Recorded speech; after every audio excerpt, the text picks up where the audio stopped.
Chapter 1138. Seeing the third prince's hesitant look, Lin Yuan did not see any disappointment in his eyes, as if everything was within his expectations. Thus, he turned around and looked at Yu Jiang. He was silent for a moment before he said, "As for why you came to the northern region to look for me, I'm also aware of it.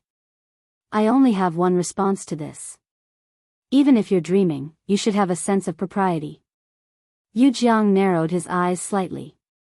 Although he did not speak, the green snake hanging by his ear was constantly twisting and baring its teeth at Lin Yuan, as if it was ready to bite Lin Yuan at any time and pour deadly venom into Lin Yuan's body. Yu Jiang and Lin Yuan looked at each other for a moment. Suddenly, his face changed and he shouted, "Qi!" As his voice fell, layers of shadows appeared behind him. The shadows of flowers, birds, fish, insects, mountains and rivers appeared like a mirage, instantly covering the original appearance of this world. 24 Heavens. TSK. I was wondering why Yu Jiang did not go with Hanba, but went with Hongyun. It turned out that he had already betrayed the human race and cultivated the Western method. Shangxing Tianzuan, who was secretly watching the battle, could not help but sneer when he saw Yu Jiang make a move. At the same time, his body emitted endless killing intent. During the investiture of the gods, the cause was that the human king, Xian, did not respect the mandate of heaven and tried to claim the title of human king and establish the human Tao. This forced Hongjun to be furious and set off the cultivation tribulation. He sent Zhang Zia, a disciple of the Jia order, down the mountain with the investiture of the gods and dragged Xian, who had not yet matured, into the cultivation tribulation. If it was delayed for a while, once the human Tao was established, the three sovereigns who were sealed in the fire cloud cave would definitely abolish their position as heavenly sage and lead the human Tao sage.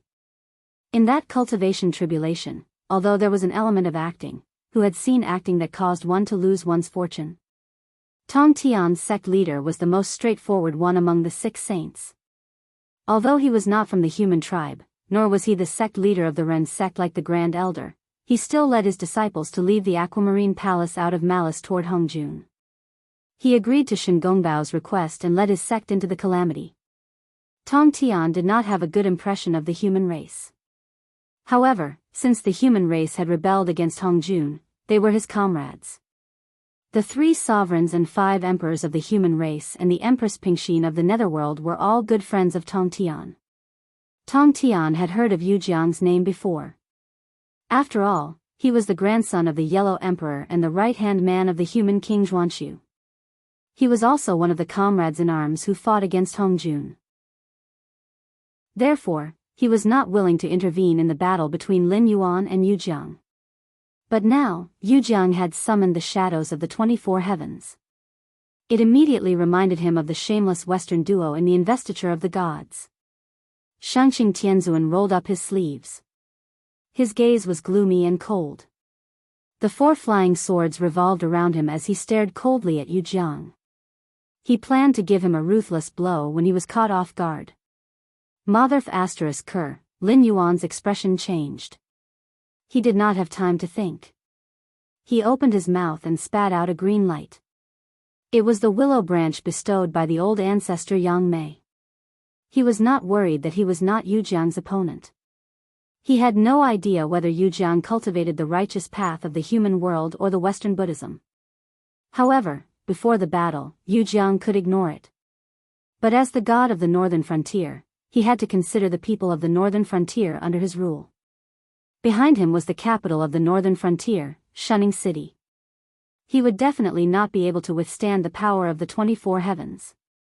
However, if he dodged, Shunning City would suffer a calamity. The willow branch shot out like a celestial sword and slammed into the 24 heavens, shattering them into pieces. Although Yu Jiang cultivated the Western Dharma, in the end, this was the Tianwu world. He could not display his original strength. Even the 24 heavens that he summoned had long been incorporated into the chaotic world by the Western sect. He had only summoned an afterimage. It was indeed a supreme power. However, compared to the willow branch that was cut off by the old ancestor Yang Mei's main body, it was still more than 1 level inferior. Yu Jiang's attack did not succeed. A look of surprise appeared on his face. However, he was after all a mighty person who had been in battle for a long time. He did not react. He casually pushed, and the remaining power of the 24 Heavens Phantoms once again smashed towards Lin Yuan. He did not believe that although Lin Yuan had a supreme treasure on him, he could still activate it without limit. Boom! A loud sound spread. The broken 24 Heavens Phantoms smashed down. Although Lin Yuan did not have time to call back the willow branch, he summoned his limitless demon domain. The two world phantoms collided for a moment and dissipated. Lin Yuan's face was so gloomy that it was almost dripping water. Previously, he summoned the limitless demon domain to subdue Mosquito Dauren. In the end, his cultivation was ruined by Mosquito Dauren's recitation of Tao Te Ching. In these 3 months, he had just reformed the limitless demon domain. He did not expect that after being touched by Yu Jiang, the fragile limitless demon domain would collapse again. If it was not for the two world phantoms clashing, the aftershock of this collision would have swept across tens of thousands of miles. Rain, come! After Lin Yuan died in anger. In an instant, the sky changed color. Dark clouds condensed out of thin air. It was as if the heavenly river had been overturned. Shangxing Tianzuan, who was about to make a move, slightly bowed. He pondered for a moment and waved his hand. The 4 flying swords hid in his sleeves. He calmly stared at the area where Lin Yuan and Yu Jiang were fighting. He knew that this brat was not honest. Last time when he dealt with Mosquito Dauren, he did not use his full strength at all. Although both sides were comrades in arms against Hongjun, there was no fairy tale in the adult world. There was only talk of benefits. The secret of the Tianwu world's nurturing was very likely to be a supreme treasure. Although all things in the world reinforced and restrained each other, it did not make sense that another world that was not related to the Great Desolate Age would specially nurture a supreme treasure that could kill Hongjun. Therefore, this supreme treasure was most likely an existence more terrifying than the Pan Gu banner or the demon refining gourd. It was terrifying to the extent that it could kill an almighty at Hongjun's level. No matter who this supreme treasure landed in, it would be a huge threat. Of course, other than himself, therefore, Lin Yuan, Shangxing Tianzuan, Daoist Red Cloud, and even those hidden almighties, none of them wanted to give in. To reveal one's trump card in front of a competitor, if that was not a fool, what was? Even for Shangxing Tianzuan, the reason why he concealed the identity of Mosquito Dauren was because he wanted to borrow Mosquito Dauren's hands to test how capable the Black Jiao was and whether he was qualified to compete with him and Red Cloud for that supreme treasure.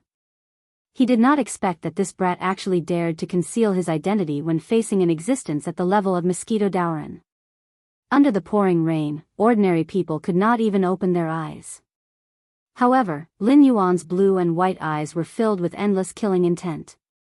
But Yu Jiang gave a cold laugh and said mockingly, "I've seen many of the dragon race's tricks of moving clouds and summoning rain. It's just a bluff. Do you think I'm afraid of you?" Lin Yuan did not continue the conversation. His face was cold, and there was a rumbling sound of thunder behind him. Chapter 1139. The blue thunder and lightning roared and wrapped around Lin Yuan's body like a layer of armor. He was like an unruly demon king who was roaring with his head raised, disrespecting the heavens and disrespecting the earth. Suddenly, an aura of supremacy in the 4 seas and the universe exploded. Although Yu Jiang said that he wasn't afraid, he still clasped his hands together under the roar of thunder. His body expanded, revealing his golden body with golden Buddhist light circulating around him. "You think you're qualified to shout at this king?" Lin Yuan was high up in the sky, hiding his body in a thundercloud, but his voice became louder and louder.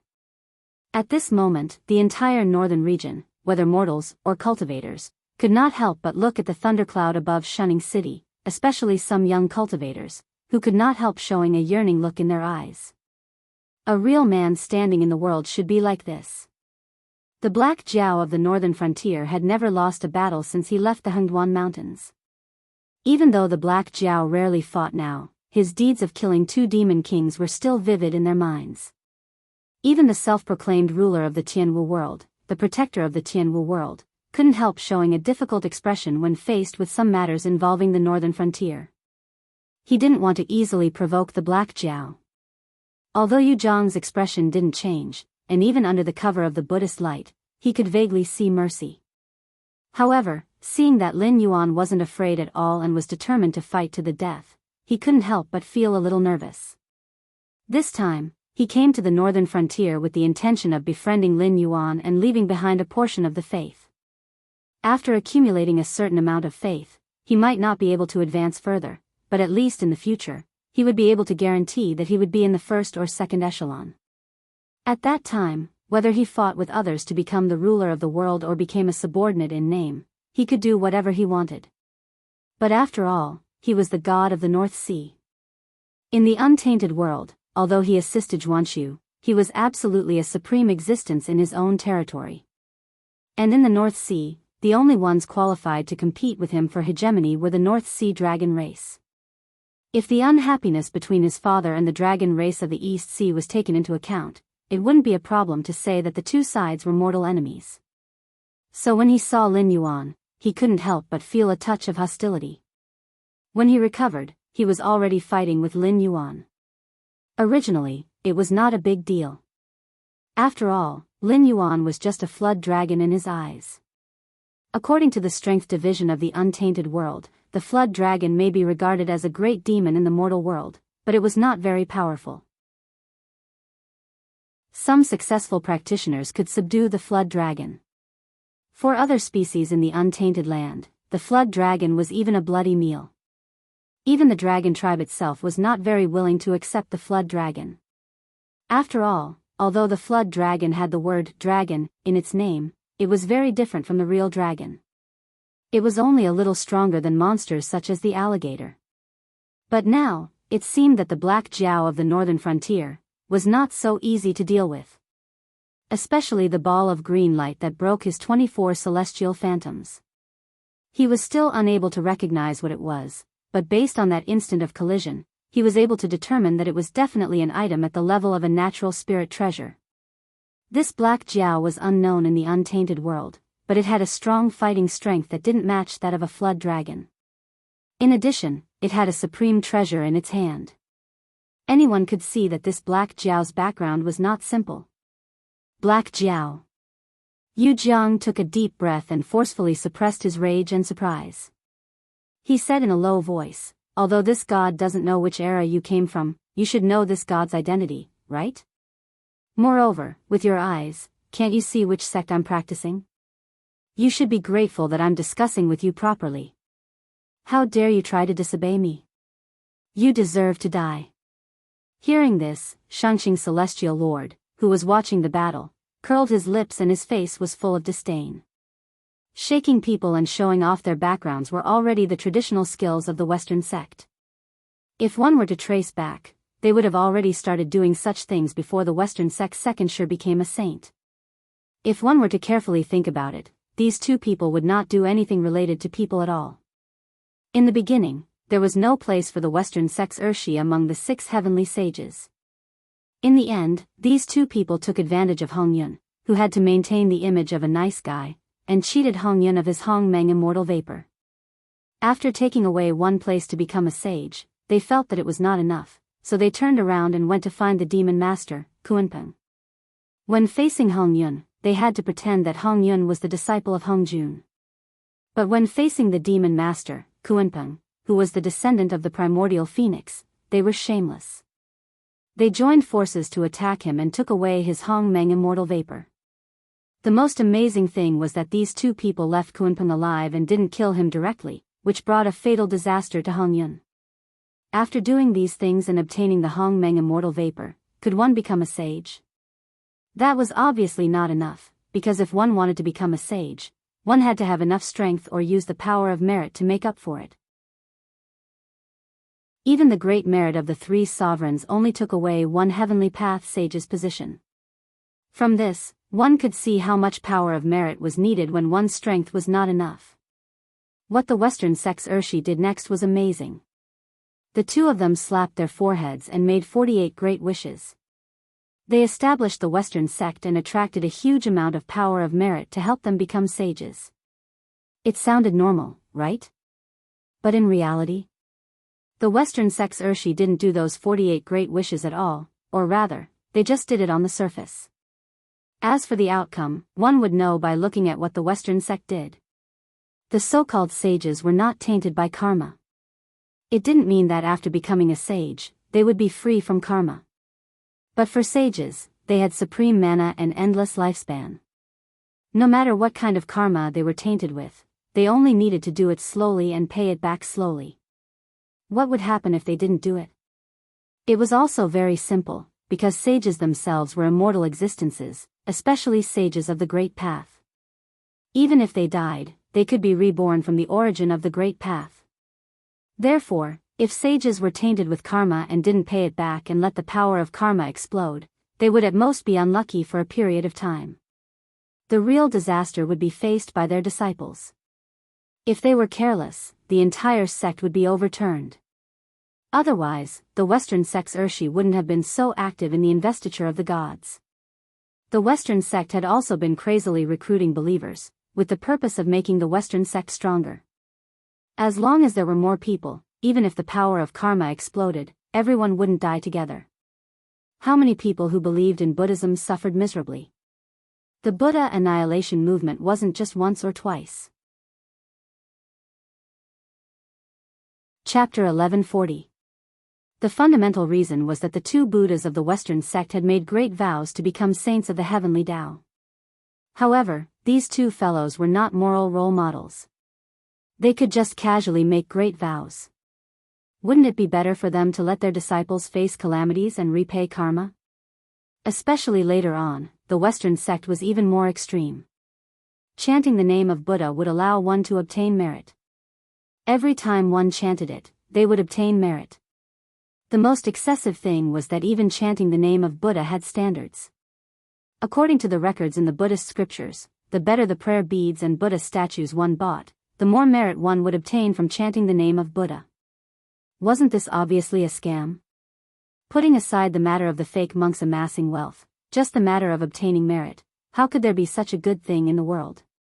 If merit was so easy to obtain, then what was the purpose of the 3 sovereigns and 5 emperors doing everything for the prosperity of the human race? They were dumber than you. Didn't they know that chanting the name of Buddha would allow them to obtain merit? Chanting the name of Buddha was actually helping others share the burden of disaster. Apart from the stories that were made up to deceive people, these innocent believers rarely had good endings. It was the norm for their families to be destroyed. In fact, in some movies and TV series, it was very common for criminals to kill the believers who chanted the name of Buddha and then stain the Buddha statue with blood. The criminals then walked away. This Yuzheng, Shangqing Tianzuan, could not tell how well he had learned the methods of the Western sect. However, he was very familiar with the methods of the Western sect. He had the demeanor of a grand master. At the same time, Hanba, who was also watching the battle, reached out his hand to support his forehead. The power of qi and blood in his body kept on surging. His lips opened and closed, but he could not make a sound for a long time. However, if one knew how to read lips, they could easily read 4 words: family misfortune. As for the furious Lin Yuan, he could not help but be slightly stunned. At this time, he really could not find any words to describe Yuzheng. How awesome! Brother! In his previous life, Lin Yuan wasn't considered to be the son of an aristocratic family. He could only say that his family's environment was not bad, and his own ability was not bad. After taking over his family's business, his social status began to rise. He had seen a lot of famous people in the business world and influential bigwigs. Due to his age, he had also come into contact with a lot of second-generation heirs. Compared to those second-generation heirs in urban novels who would clamor until their families were destroyed for the sake of a woman or a bit of face, the second-generation heirs had all received elite education. Even if there weren't many of them who were extremely shrewd at a young age, they were still able to talk well and advance and retreat naturally. To them, they didn't care about background or wealth. They only cared about ability and structure. Not to mention losing a little face, as long as you could bring value to them, it wouldn't be a problem for them to stretch their faces out for you to slap.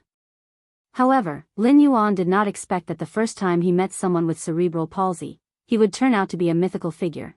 Big brother, don't you know where you are when you speak? What was your attitude before? You were arrogant and contemptuous, and you even attacked when you said you wanted to. Now that you found out that there was a problem, you want to use your background to suppress people? Your F***king trick might not even work in the mortal world, let alone in the cultivation world. What kind of place was the cultivation world? It was a place where the law of the jungle was played out in blood. If you don't eat people, people will eat you. If you want to live forever and be strong, you have to start fighting with your life every time you open your eyes. Background? That thing was only useful when you were chatting. If there was a conflict of interest, would people dump you? I'm a ruthless person who will fight with Hong Jun sooner or later. Even if the Western second sure came, I would still fight, let alone someone with your identity. Before Lin Yuan could answer, there were already people who couldn't hold back anymore. In the distance, 3 conveyance lights came together, and they didn't reveal themselves until they were near Shunning City. An old Taoist in a brown Taoist robe rode a green ox in the air. His hair and beard were pale, and his skin was wrinkled and ugly. It was almost impossible to recognize his original appearance. The momentum of his body was also looming. Sometimes he looked like a mortal without cultivation, and sometimes he was unfathomable, as if he could destroy the world at any time. A handsome middle-aged scholar with a jade-like face, wearing an emerald green robe, walked towards Shunning City with his hands behind his back, as if he was taking a stroll in a courtyard. However, every step he took, he crossed at least 1,000 feet, and ink-colored characters flashed around him from time to time. Just by looking at him, one would feel that a scholar should have such a temperament. It was a young monk wearing a moon-white monk robe. In terms of appearance alone, he was even more handsome than the middle-aged scholar. His red lips and white teeth made people unable to help but feel tender affection for him. Especially his clear black and white eyes, which seemed to contain all the truth of the world. No matter how time passed, how the seas dried up and the rocks rotted, it was not enough to cause the slightest ripple in his eyes. Sure. Tao. Ru. The gurus of the 3 families gathered at the northern frontier. Not only did these 3 people look extraordinary, but any one of them could be a powerful figure who could suppress an era. The old Taoist was Buxing Zhou, the Immortal Lord. He joined the Yingtian Temple of the Myriad Swords dynasty 3,500 years ago, but he didn't make any progress for 30 years. However, he comprehended Tao overnight, and the whole world knew about it. Since then, the Yingtian Temple jumped from a third-rate school to a super first-rate school. Even if there were no successors, no one could shake their position. Even if they met a mighty figure like Lei Qiusheng, the Yingtian Temple, which was built on the side of the imperial capital, could only adopt the strategy of lying on the side of the bed and letting others sleep soundly. The deeds of the middle-aged scholar in his early years could no longer be investigated. It was possible to say that he was from any dynasty. During the period from 4,000 to 3,500 years ago, the middle-aged scholar's shadow was behind the power changes of the 7 dynasties. Nowadays, when the Confucian cultivators saw him, they had to respectfully call him patriarch, and his title was like thunder to the ears. Song Xuebua, the imperial tutor of the 7 dynasties, was also the undisputed #1 expert of the Buxing continent. However, the 2 of them had never fought before, so it was still a mystery as to who was stronger. It was also a topic that the Taoist sect and the Confucian sect often discussed and cursed each other. As for the white-robed monk, he was known as the immovable wisdom king, Kong Xiang, the godly monk. 7,000 years ago, a godly monk appeared in the world. Therefore, in the history that swept across the Tianwu world, Kong Xiang was not the most powerful person in Buddhism. However, 100 years ago, Kong Xiang came out of seclusion at Mount Shaoyi of the Chuyan dynasty and wiped out the southern wasteland demon range. Even the demon venerable of the southern wasteland was afraid of him and didn't dare to confront him directly. Otherwise, the Chuyan dynasty would have been nibbled into an empty shell by the southern wasteland demon range. Looking back, Kong Xiang could be considered the most powerful person who suppressed an era for the shortest time, because a few years ago, Black Jiao appeared and took over the title of era-suppressing monster in less than 3 years. Chapter 1141. This wave is a grudge game. The enmity between Bu Xingzhou and Song Xuebua had been discussed by people for 4,000 years. Although the two kings didn't meet, it involved the conflict between the Daoist schools and the Confucian schools. Even if they didn't meet, once they did meet, there would be a world-shaking battle. Although Kong Xiang's reputation was not resounding, he was still an expert who had suppressed the world for 97 years. There were grudges between him and Lin Yuan. If not for the appearance of the Black Jiao in the northern frontier, Kong Xiang would still be the #1 expert in the world, spreading the teachings of the Cloud Empire. But now, when the name Kong Xiang was mentioned by low-level cultivators and demonic beasts, they would all be shocked. But in the eyes of the guardians of the Heavenly Gate, Kong Xiang was simply a joke. Even Song Xuebua, the ruthless person who had stirred up the 7 great empires, had suppressed the world for 500 years before being surpassed by Bu Xingzhou. Looking at Kong Xiang, he had suppressed the world for 97 years. Even a generation of mortals could not be sent away. After all, the spirit qi in the Tianwu world was abundant. Mortals could easily live up to 100 years. If they cultivated a few martial arts, they could live up to 150 years. Fortunately, there was no such thing as entertainment reporters in Tianwu world. Otherwise, if news of these 3 people appearing in the northern region were to spread, even if the 3 of them did nothing, the entertainment reporters would still be able to earn a lot of money. Moreover, what was going on in the northern frontier? They were fighting. Out of the blue, 3 peerless experts suddenly appeared. If you said that the 3 of them were just passing by, even an idiot would not believe it. Lin Yuan and Yu Jiang did not speak. Even if Yu Jiang acted a little retarded, he had actually seen the world.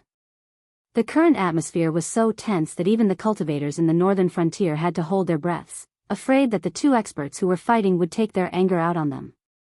Not to mention 3 almighty experts who came from other places and whose cultivation was not any weaker than them. This clearly showed that they did not come with good intentions. Kill demons. Bu Xingzhou said indifferently. Subdue demons. Kong Xiang's face was filled with pity. For the sake of the people. Then came Song Xuebua's gentle voice. Cultivation was indeed a very mystical thing. In fact, when these 3 people spoke, they didn't have any expressions or emotions, but people could feel different temperaments from them. For example, Bu Xingzhou's Tao nature, Song Xuebua's scholarly elegance, and Kong Xiang's Tao of compassion. However, after the 3 of them finished speaking, the pressure immediately shifted to Lin Yuan. Regardless of whether he was a demon or a devil, it was actually very vague. However, it was very clear that Lin Yuan could also be classified as a type of demon. Yu Jiang, which was clearly different from humans, could also be classified as a type of demon. As for Song Xuebua, he was much more straightforward. His words of establishing a life for the people clearly showed that he was dissatisfied with the rule of the northern frontier. However, that was normal. Although the martial heaven world's Confucian sect was far inferior to the chaos world's Confucian sect, there were still some principles that could be passed down from generation to generation. For example, establish a heart for heaven and earth, establish life for the people, inherit the lost techniques of the past sages, establish peace for all ages. As for the Confucian sect, it had always liked to use moral coercion and double standards. That was especially true of the Confucian sect of the Tang and Song dynasties. They had shouted the slogan of upholding the heavens, extinguishing human desires.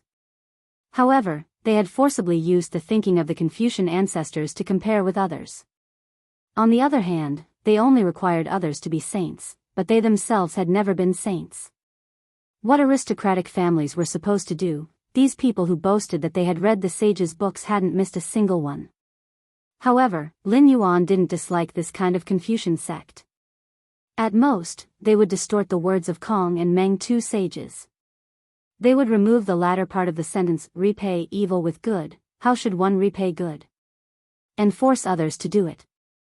However, the Confucian sect of the past had focused on accepting the mandate of the heavens or the authority of the gods. They were crazily reversing history, wishing they could return to the era of the Zhou dynasty and trample the hard work of successive generations of human kings beneath their feet. The martial heaven world was an incomplete world. Naturally, its struggles weren't that intense. The Confucian sect also didn't pay attention to that. However, this imperial tutor of the 7 dynasties was clearly unhappy that Lin Yuan was the true ruler of the northern frontier. This time, he had come to the northern frontier specifically to cause trouble for Lin Yuan. Hidden within the thunderclouds, Lin Yuan narrowed his eyes slightly. He sneered, "All of you normally don't show your strength, but now you've all jumped out. What, do you think I don't know how to breathe?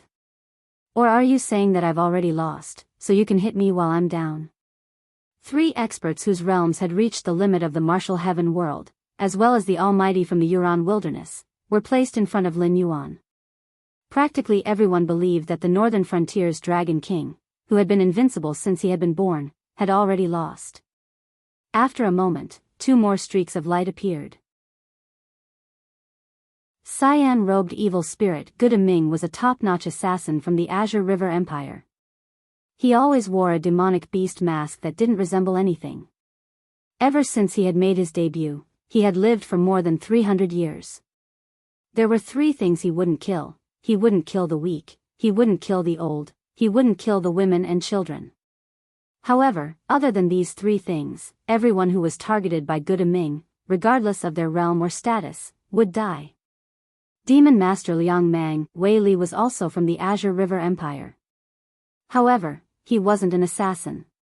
Instead, he was from a proper sect. He was the sect leader of the Heaven Extermination sect, a first-rate sect in the Azure River Empire. It was the largest demonic sect in the Azure River Empire.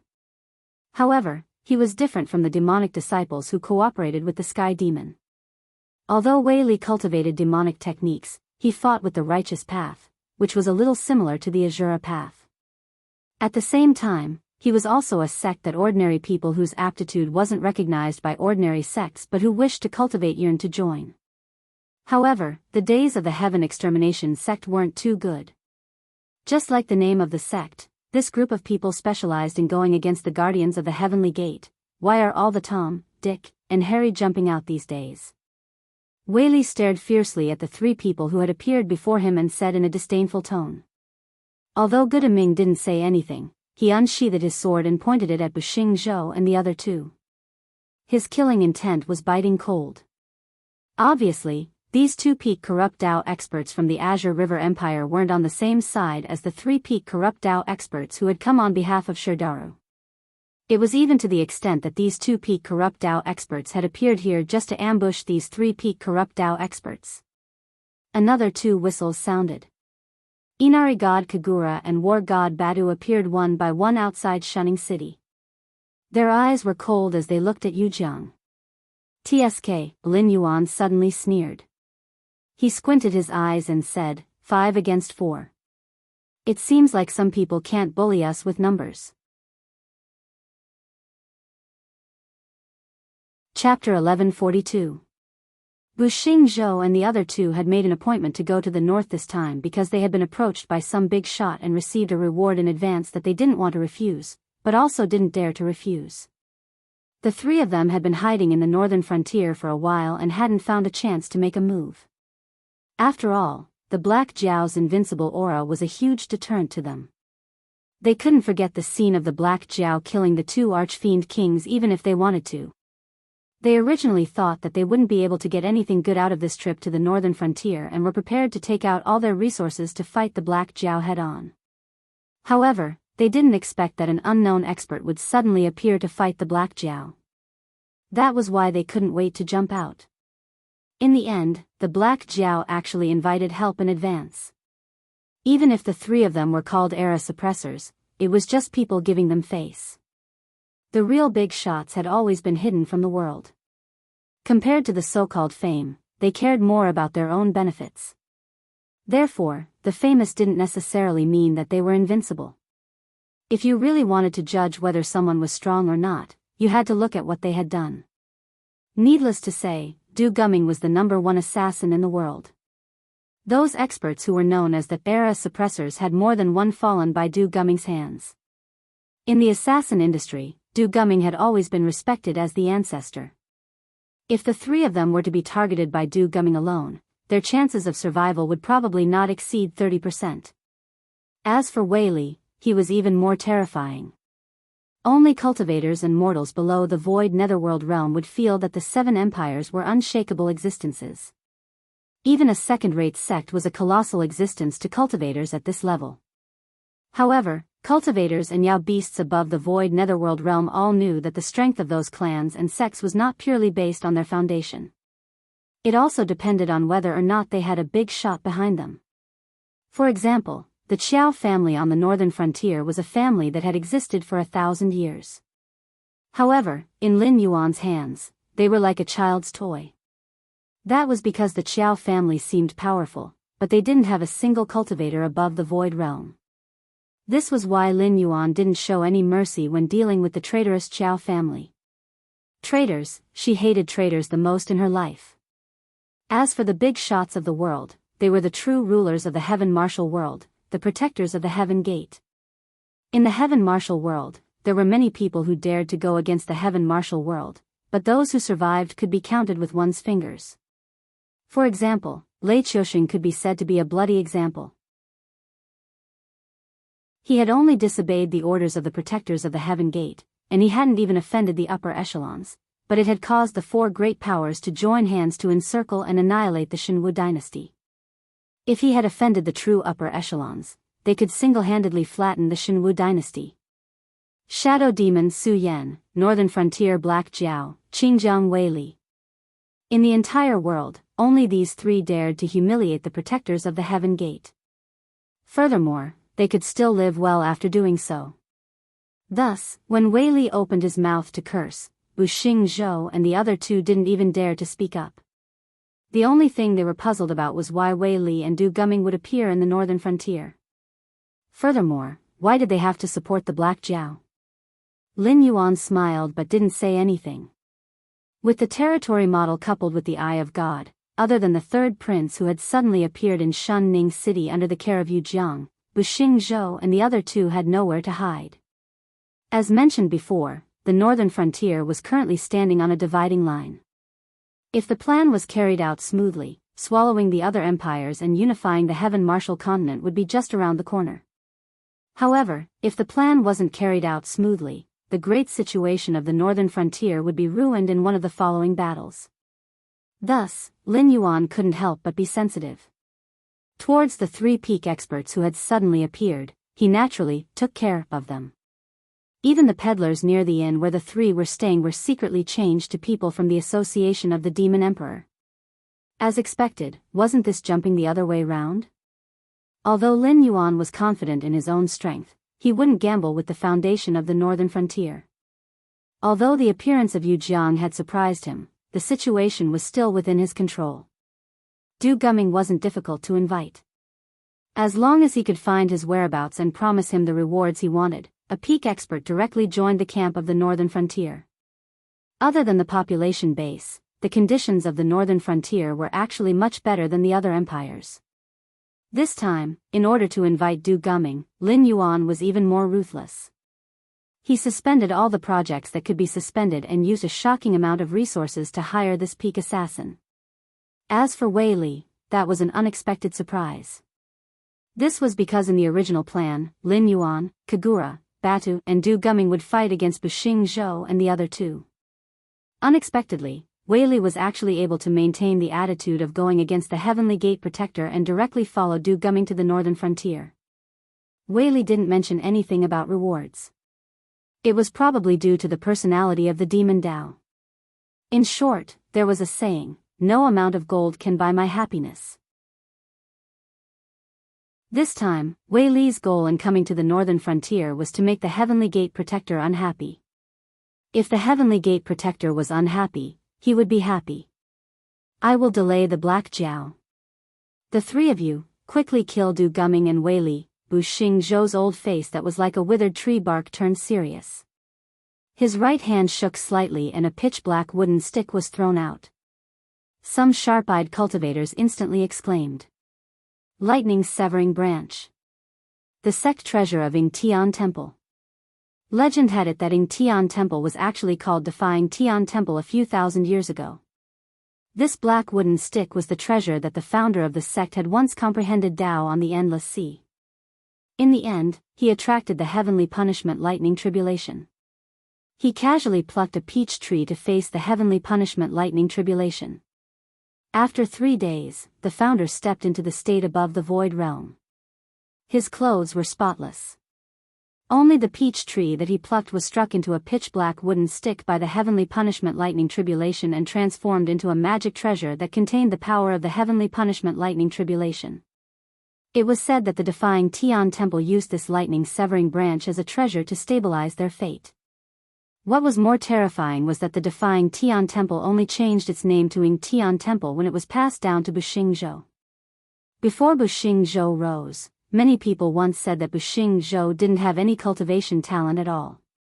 Even if he cultivated his entire life, he wouldn't be able to break through the mortal evolution state. In reality, this was indeed the case. Buxing Zhou wasted nearly 100 years in Ing Tian Temple. His lifespan was almost up and he was plagued with illness. However, because of a strange dream, he had an epiphany and became the immortal true lord of today. Ever since Buxing Zhou had made a name for himself, he had used formations, talismans, flying swords, and spells in fights. However, he had never seen Buxing Zhou take out a supreme treasure like the thunder-severing branch before the fight officially began. In a sense, Buxing Zhou was planning to fight with his life on the line. I wish all the readers a happy Children's Day and a carefree life forever. Chapter 1143. If the severing lightning branch was destroyed, Ing Tian Guan's luck would directly dissipate. Even if a peerless genius entered the sect, it would be destined to be difficult for them to cultivate, unless they could obtain another treasure to suppress their luck. However, the possibility of obtaining another treasure was too small. Just like the sects in the world today, the overlords were still the original ones. Those small and medium-sized sects that did not have any treasures to suppress their luck were more relaxed. Their rise and fall was up to fate. It was possible for a peerless genius to appear only for a short time, and then for hundreds or thousands of years, the sect would be destroyed. This Buxing Zhou, Lin Yuan's eyes narrowed slightly. He was more and more certain that someone was targeting him from behind. Otherwise, Buxing Zhou and the other two did not have much interaction with each other, and it was impossible for them to come to the northern frontier to deal with him. Battles between top experts rarely happened, because once both sides fought, they would use all their trump cards. They would not rest until they killed the other side. Therefore, at most, they would have some verbal conflicts. If you give me face, I will give you a way out. In the end, nothing was settled. In any case, the cultivators in the sky martial world did not even dare to pursue higher realms. They only wanted to live a peaceful life. If these three people simply did not like him, they would have already taken action to suppress him. In the sky martial world, cultivators and demonic beasts like to find opponents of similar realms to fight. The main reason was that they did not want their juniors to become the prey of the strong while they were killing the weak. However, the protectors of the Heavenly Gate did not have such concerns about the northern frontier. They did not dare to touch Lin Yuan because they were afraid of the ancient demon court. Now, they were afraid of the background behind Lin Yuan that was even more terrifying than the ancient demon court. Otherwise, someone like Lin Yuan, who did not respect the protectors of the Heavenly Gate, would have been killed by them long ago. They came to the northern frontier to cause trouble, most likely because someone asked them to. As soon as he made a move, he directly put the fate of his own sect on the line. However, it didn't create much of a tragic and unyielding atmosphere. Instead, it made Lin Yuan even more certain that they were just hired thugs, and the other party was giving them benefits that they couldn't refuse. With the existence of the Willow Branch, Yu Jiang didn't dare to waste his energy to summon the 24 Heavens Phantoms again. Instead, he summoned gusts of plague wind and took the initiative to welcome Kagura and Batu. Very obviously, although he felt that Lin Yuan's idea was more difficult to deal with, he didn't put the gods of the northern frontier conferred by Lin Yuan in his eyes. He directly went up to fight one against two without any fear. Kong Xiang put his palms together. Golden Buddhist light erupted from his body. Although he didn't attack, he was still staring at Wei Li. The Buddhist inheritance of the martial heaven world wasn't perfect. It wasn't like the Western sect of the Great Desolate World. Those who could defeat them were called glaring Vajra, and those who couldn't defeat them were called low-browed bodhisattvas. The Buddhist inheritance of the martial heaven world mainly focused on the word suppression. Even when facing a great demon like Wei Li, although Kong Xiang knew that he wasn't a match for him, he still had some confidence in stalling Wei Li. At this moment, the pressure was undoubtedly on Song Shuabua. Because the person this imperial preceptor of 7 dynasties wanted to deal with was Du Gumming. If he could defeat Du Gumming in a short period of time, then everything would be fine. No matter if it was his helper Buxing Zhou or Kong Xiang, he would have the upper hand. But if he couldn't defeat Du Gumming, then sorry, once Kong Xiang was killed by Wei Li, then it wouldn't be a 4 against 5 situation anymore. Lin Yuan's gaze turned. He stared at the lightning branch in Buxing Zhou's hand and said, "Old Taoist, you're smart. Seeing that the northern frontier is covered by thunderclouds, you took out a magic treasure that contains the power of lightning punishment. Firstly, you're relying on this item to restrain my lightning technique. Secondly, fighting in this kind of environment will strengthen your magic treasure to a certain extent. Your plan is pretty good. No wonder you dare to face this king alone." After being mocked by Lin Yuan, Buxing Zhou's old face was instantly embarrassed. Indeed, he saw that Lin Yuan had already set up the battlefield, so he decided to stall Lin Yuan alone. This was because using the lightning branch in such an environment was like having heavenly help to him. If he did it well, he might even be able to use Lin Yuan's lightning technique to harm himself. That was indeed the case. However, the problem was that one shouldn't hit someone's face when fighting, and shouldn't expose someone's shortcomings when scolding. What the hell did you mean by saying it out loud? Although Buxing Zhou usually considered himself as a transcendent realm, he was very clear that the so-called transcendent realm was still stuck in the sovereign realm. It was just that the divine power accumulated was much more than the ordinary sovereign realm. Even if he cultivated to the peak of the sovereign realm step by step, he wouldn't be able to compete with these transcendent realm experts. However, no matter what, his true realm was still higher than Lin Yuan. In the end, he was described in such a manner. It was as if he didn't have the lightning branch, he wouldn't dare to face Lin Yuan alone. Alright, he really didn't dare to. After all, the Black Jiao's invincibility in the northern frontier was too deeply rooted in the hearts of the people. Lin Yuan, who was hidden in the thunderclouds, narrowed his eyes slightly and sneered, "But the problem is, who told you that I'm going to use lightning techniques?" Hearing this, Buxing Zhou's heart suddenly sank. Just like what Yu Jiang said before, the flying clouds and summoning rain was originally the Dragon Clan's magical ability. However, it was actually used to scare people. The so-called lightning and rainstorm were simply a joke to cultivators. Even Heavenly Dipper realm cultivators could directly ignore it, unless something was done in the thunderstorm. However, since the Black Jiao became famous, he had fought many battles. However, who had seen this Black Jiao use lightning techniques? Too careless. TSK. Buxing Zhou's face was so gloomy that it was almost dripping water. He glared at Lin Yuan angrily, as if he was a mute who had eaten Chinese gold thread.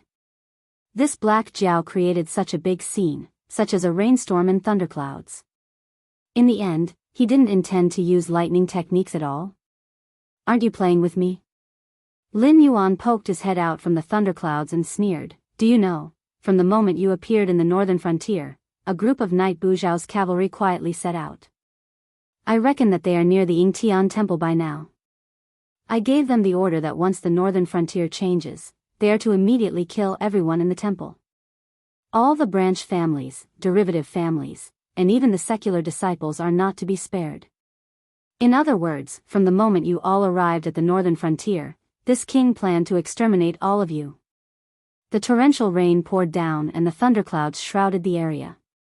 Although Bu Xingzhou couldn't see how sinister Lin Yuan's expression was, he could read the endless cold-killing intent from the pair of indistinct blue and white eyes. This Black Jiao was serious. Black Jiao, you, despicable. After holding back for a long time, Bu Xingzhou's face turned red. In the end, he could only curse the word despicable. Because Lin Yuan's move to kill Ying Tianguan was simply a bad move from a macro perspective, but it did indeed hit Ying Tianguan's vital point. Chapter 1144. Why was this a bad move from a macroscopic point of view? Previously, there had been frequent incidents in the northern frontier because the Sky Demon had confronted the northern frontier.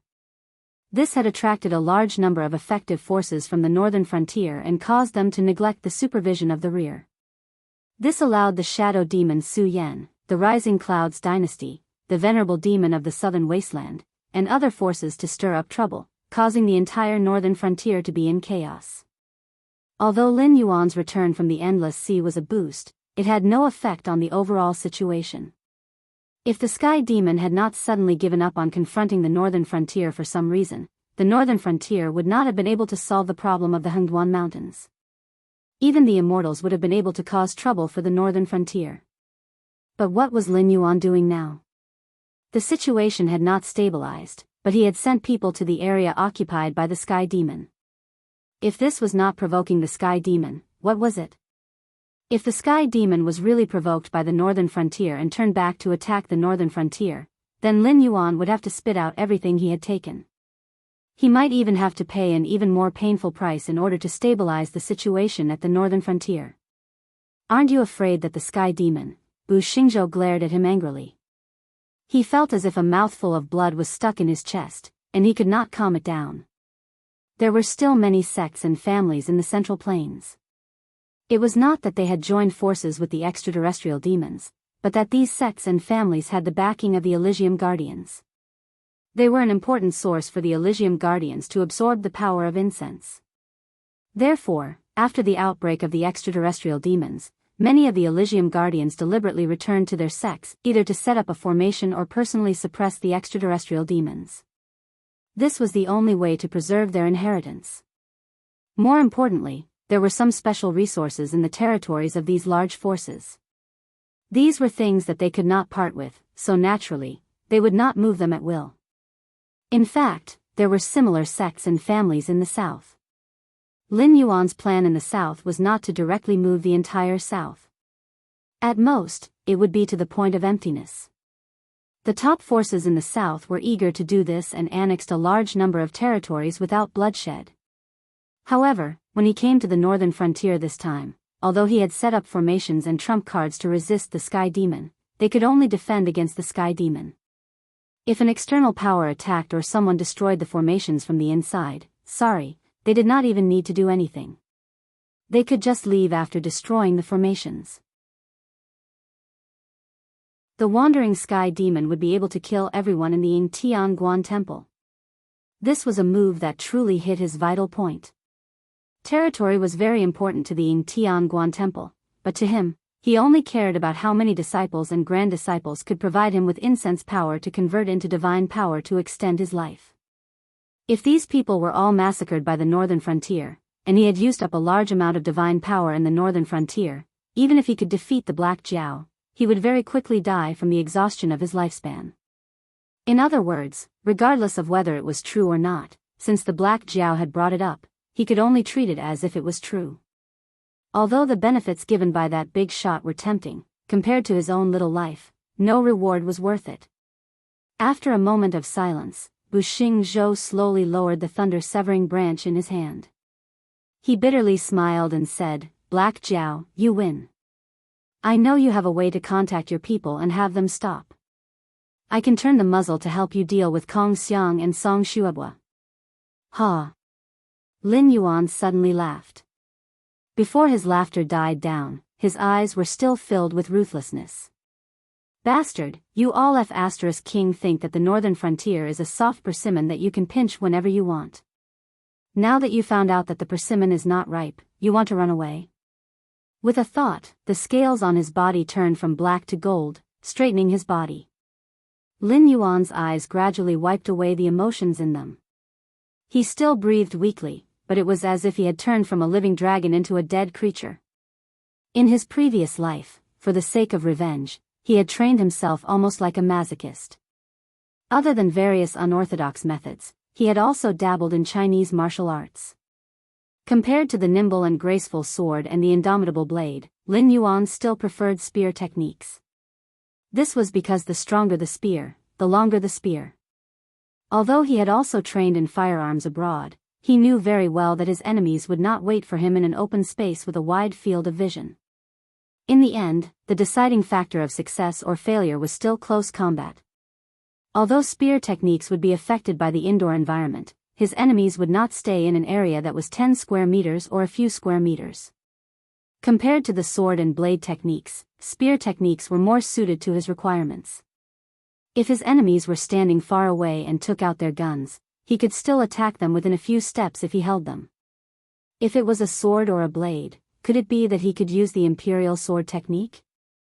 He had trained in the Six Harmonies Great Spear, Ba Ji Spear, and other spear techniques. He had also trained in the Yu Clan Spear and Yang Clan Spear while in the horse stance. Fitting in with the roaming dragon's 9 transformations, Lin Yuan's understanding of ancient martial arts from his previous life had also increased by several levels. In a situation where his lightning techniques were clearly restrained, Lin Yuan planned to use his spear techniques to properly deal with this era suppressor expert. As for where did the spear come from? He himself was the spear. Coupled with the third-person view activated by the Eye of God, Lin Yuan's body at this moment turned into a great spear, as if he was being held by an invisible person and pointed at Bu Xingzhou. Bu Xingzhou's figure slightly paused, his face filled with doubt. He could not feel the flow of demonic energy in Lin Yuan's body, nor could he predict how Lin Yuan would deal with him. At this moment, he felt as if he was being stared at by something extremely terrifying. Kill! Following a roar, Bu Xingzhou suddenly felt a shadow flash in front of his eyes. He subconsciously dodged to the side and at the same time raised the severing thunder branch to meet it head-on. Ding ding dang dang. The severing thunder branch and the flood dragon's tail constantly collided, producing a series of metal clanging sounds. Vaguely, one could even see the explosions of demonic energy and demonic energy. The golden scales on the flood dragon's tail constantly shattered, and the proficiency of the golden body secrets began to decrease. The attribute drops began to increase, and the golden body secrets once again reached the peak level. During this process, the two sides would collide thousands or even tens of thousands of times in almost every breath of time. Good treasure. Lin Yuan retreated a little more than 10 meters, once again hiding in the thunderclouds, and opened his mouth to praise. What he had just used was the piercing word technique of the 3 major elements of spear techniques. Ordinary people who practiced the piercing word technique, such as Swallow Flying Curtain, could be considered an expert. The great spear master of the 3 Kingdoms era, Tong Yuan, was an expert in this field. His 100 birds worshipping the phoenix was 100 spears instantaneously. Although it was unknown how much of this 100 birds worshipping the phoenix was exaggerated by others, but if there really was someone who could achieve 100 spears instantaneously, then even Lu Bu, who was known as the #1 horse fighter of the era, would be pierced into a sieve in 1 round. It was just like how some Guoshu experts could use cold weapons to cut or block bullets, but that was only for pistols. You want them to try using a cold weapon to meet a submachine gun head-on? Moreover, 100 spears per second could not even be considered a submachine gun. Even Ma Xiaoxin could only fire 600 spears per minute. With Lin Yuan's current attributes, using the piercing word technique and a heavy machine gun were no longer enough to describe his terrifying speed. When the two sides collided, there was even a gap in the rainstorm. It was simply unable to penetrate Lin Yuan's spear curtain.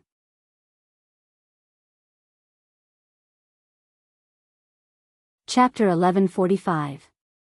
However, under such a terrifying spear curtain, Bu Xingzhou was barely able to keep up with Lin Yuan's rhythm, and he was able to take on the Jia formula one by one. However, this was also the meaning of the question. After all, Bu Xingzhou was more than a realm higher than Lin Yuan. No matter how bad his basic attributes were, they wouldn't be lower than Lin Yuan's. He also had a lot of battle experience. If he couldn't even react to this, then the so-called era suppressor would be a joke. The only thing that caught Lin Yuan's attention was that lightning branch. Too hard, too hard. In that instant of collision, Lin Yuan spent at least 2,000 attribute points to maintain the strength of the golden body chant. However, he could repair his own injuries, but the lightning branch didn't have such an ability. In other words, his own defense combined with the buff of the golden body chant couldn't even shake the lightning branch. It didn't even cause a crack. This was enough to show how powerful this treasure was. As expected of the treasure that stabilized the sect's fate. However, Lin Yuan's eyes became fierce again. He moved and used the take word and suddenly hit Bu Xingzhou's wrist from bottom to top. Bu Xingzhou felt the pain and subconsciously wanted to let go. However, a thought flashed in his mind. He actually gritted his teeth and forcefully held onto the lightning branch that was about to leave his hand. When he looked at Lin Yuan again, his eyes were filled with shock. The heaven martial world didn't care about techniques. Most of the fights were just a straightforward exchange of blows. Even mortal evolution state martial artists mostly used the open tablet hand to fight. When he clashed with Lin Yuan before, he felt that Lin Yuan's fighting style was like a swallow flying through a curtain. There was no rhythm, but there seemed to be some kind of rhythm. Although he couldn't grasp that rhythm, he could still use his body and reflexes to forcefully receive it. However, when Lin Yuan attacked again, he suddenly changed his fighting style and almost caught him blind. He didn't dare to think that once he lost the severing thunder branch and encountered Lin Yuan's previous attack that was like a swallow flying through a curtain, what other way could he use to deal with it other than flying back and retreating? He could retreat, but if he retreated, he would lose the lightning branch. At that time, he would be even more miserable. The corners of Lin Yuan's mouth slightly widened as he looked at Bu Xingzhou with a sinister grin. There was an old saying in Huaxia, skills can approach the Tao, and skills can approach the gods. Humans had always had an inexplicable thirst for power. Before the heavenly connection, humans were extremely passionate about the Tao of cultivation. Any mighty figure who fought his way into the heavenly court could easily encounter hundreds of thousands of celestial soldiers and celestial generals. These celestial soldiers and celestial generals were not the orthodox immortals, but the powerful chi practitioners of the mortal world who were recognized by the heavenly court and obtained the immortal records that could extend their lifespans. Thus, they called themselves immortals. Later on, the path of cultivation declined, and the path of martial arts flourished. Southern fist, northern kick, and the 18 types of weapons prevailed all over the world. Even in Lin Yuan's previous life, when even martial arts had declined, there were still countless people who still had the dream of becoming a martial artist. After the path of cultivation was lost, if humans wanted to become strong, they had to continuously study all kinds of skills. When some skills reached a certain level, they could even reach the level of the Great Tao, or it could be said that they were originally a type of Great Tao. Ancient martial arts is a skill that generations of outstanding people have continuously studied, pondered, and perfected after the path of cultivation has been cut off. The martial artists of the Tianwu world are inferior to the cultivators because these so-called martial artists are actually the lowest level of cultivators. The two originally belonged to the same system. If the cultivation and physical quality are suppressed, the martial artists of the Tianwu world are simply incomparable to the martial artists of Lin Yuan's world. It can even be said that they are amateurs. Some ancient martial arts, even when used in a battle with cultivators, would not be at a disadvantage at all. After grasping a certain skill, Lin Yuan looked at the natives of the sky martial world and felt that they indeed had the qualifications to be proud. Die! Lin Yuan angrily roared. He still used his body as a spear and continuously collided with the severing lightning branch.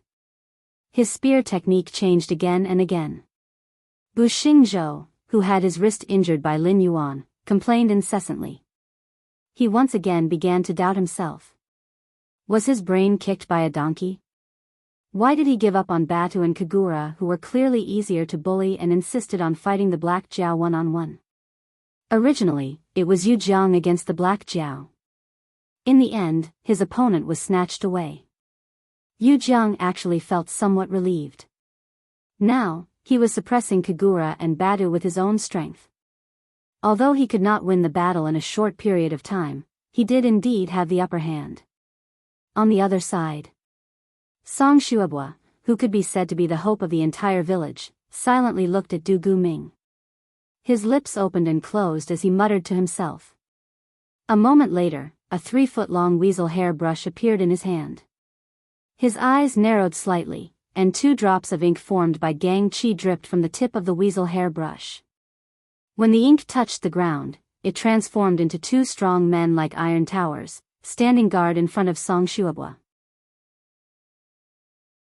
Du Guming slightly narrowed his eyes. The long sword in his hand slightly swayed. His clear black and white eyes could not hide the trace of disappointment in them.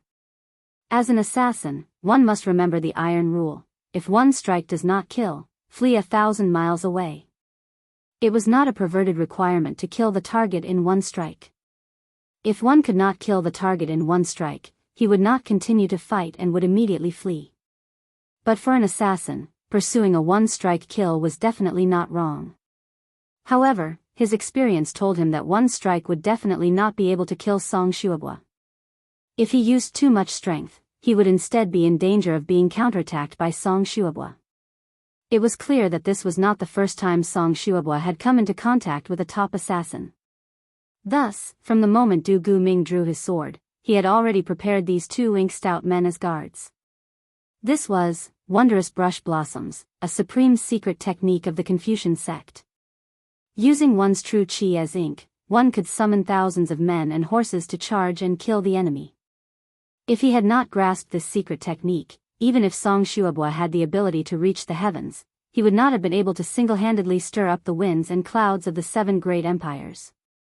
In the past, when the monarchs of the 7 great empires saw Song Shuabua, they all had to respectfully call him teacher. Just how awe-inspiring was this? Just a mere assassin, Song Shuabua bit his lips. His eyes revealed an unconcealable killing intent. The Confucian sect worshipped the saying that people are divided into 3, 6, and 9 ranks. Among them, not being able to punish a scholar official was the most important. Even if it was just a Shiozai-level disciple, they could still not kneel in front of an official. From this, one could see how honorable the Confucian sect cultivators were.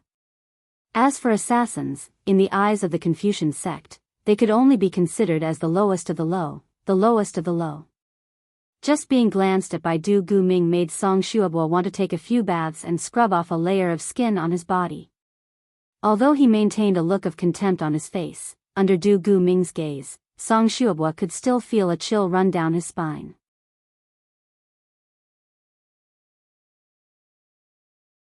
Chapter 1146. The battle between Wei Li and Kong Xiang wasn't as intense as the others. It was mainly about silence. Kong Xiang and Wei Li had maintained their posture of standing and staring at each other until now. It seemed calm and peaceful, but both of their auras were firmly locked onto each other. Compared to a fist-to-flesh fight, this kind of game was even more dangerous. This was because if they revealed even the slightest flaw, then the other party's storm-like attacks would follow. Unless something unexpected happened, causing both parties to shake hands and make peace, they would have to maintain this kind of silence. Only one of them could leave alive. Kong Xiang put his palms together. His handsome face had a merciful expression. Buddhist light flowed in his eyes as he stared at Wei Li without moving. Wei Li crossed his arms in front of his chest. He had an obvious look of ridicule on his face, as if he was mocking this monk who overestimated himself. Stop looking. Even if you stare until your eyes are broken, you still won't be able to find a flaw in your grandfather's body. Wei Li's mouth was trash-talking, but his body obediently maintained a silent posture. He was always on guard against Kong Xiang. The monks of Buddhism all had one thing in common, and that was that they were especially difficult to deal with. This was especially true for monks who cultivated the suppress technique. There were even some who suppressed demons under the cliff and sat in their own bodies for thousands of years until the last trace of Buddhist aura was exhausted. Their corpses were then blown away by the mountain wind into powder and disappeared without a trace. They were ruthless people who had no complaints or regrets. Speaking of which, you came from Mount Shaui, right? Wei Li saw that Kong Xiang ignored him and started another topic. He said with a smile, I do know a monk from Mount Shaui. His Buddhist name seems to be, what's it called? Oh, right, Ching Xian. That old monk was very interesting. He said that he was willing to sit in front of me for the rest of his life and use the supreme Buddhist Dharma to wash away my sins. Hearing the name, Ching Xian, Kong Xiang took a deep breath and said indifferently, and then? And then? After that, I broke his limbs and threw him into the demonic beast forest to feed the demonic beasts. The corners of Wei Li's mouth curled up slightly. He took a deep breath and teased, in my life, the thing I hate the most is you monks telling me to put down the butcher's knife and become a Buddha on the spot.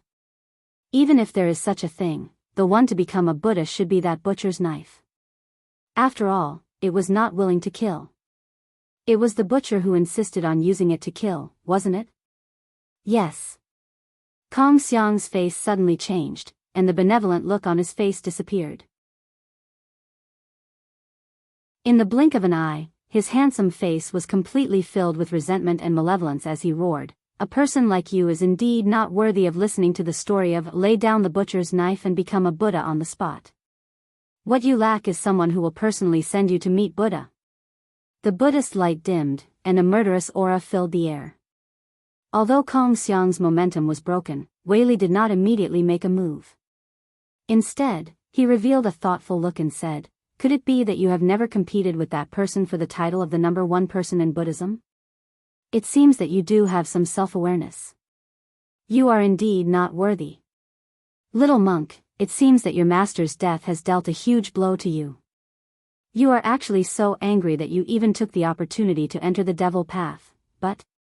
Wei Li paused for a moment, and a large amount of black evil aura whizzed out like a rushing river. In the blink of an eye, it formed a ferocious devil image that was more than 10 feet tall behind Wei Li. Its appearance was 70% similar to Wei Li, but it was much more ferocious and terrifying. When the devil image appeared, Wei Li's voice also became hoarse, little monk, since you have entered the devil path, you have to abide by the rules. The devil path does as one pleases. What rules are there? Although Kong Xiang's evil aura was not as strong as Wei Li's, his Buddhist power was still incomparably vigorous even though it was polluted. The flickering Buddhist light around him constantly collided with the evil aura overflowing from Wei Li's devil image. That's a lot. Today, I will teach you the first lesson, respect your master.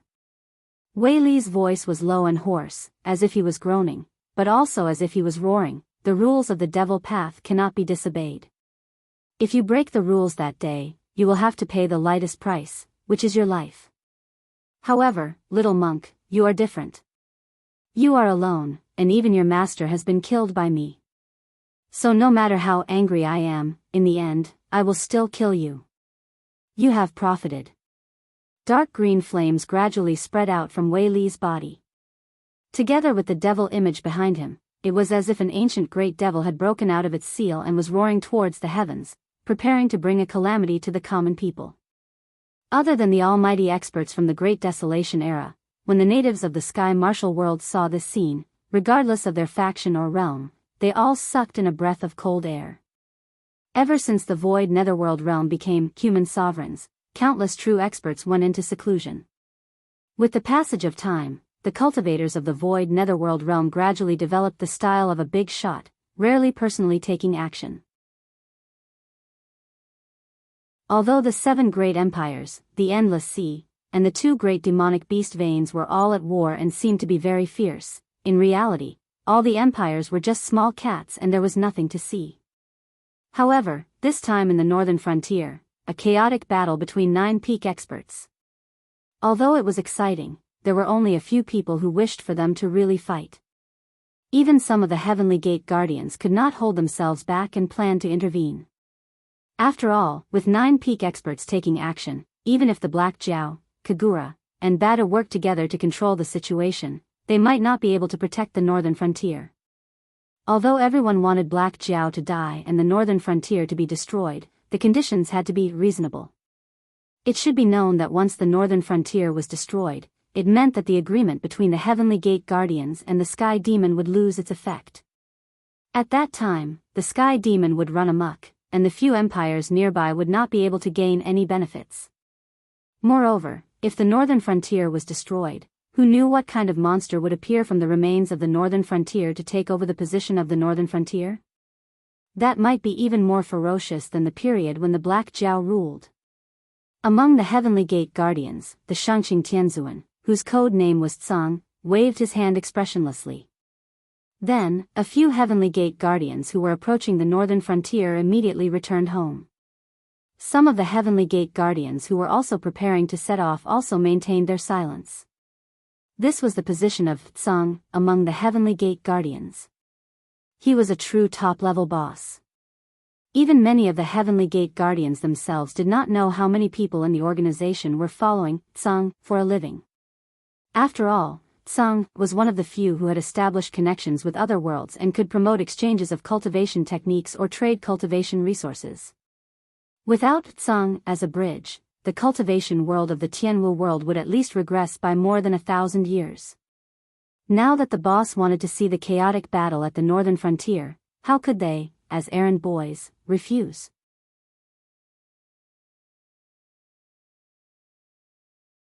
Chapter 1147.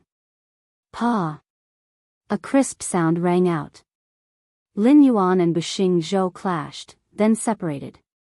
At this moment, the severing thunder branch was almost stained with golden blood. Any drop of it would be an excellent material for refining elixirs on the market.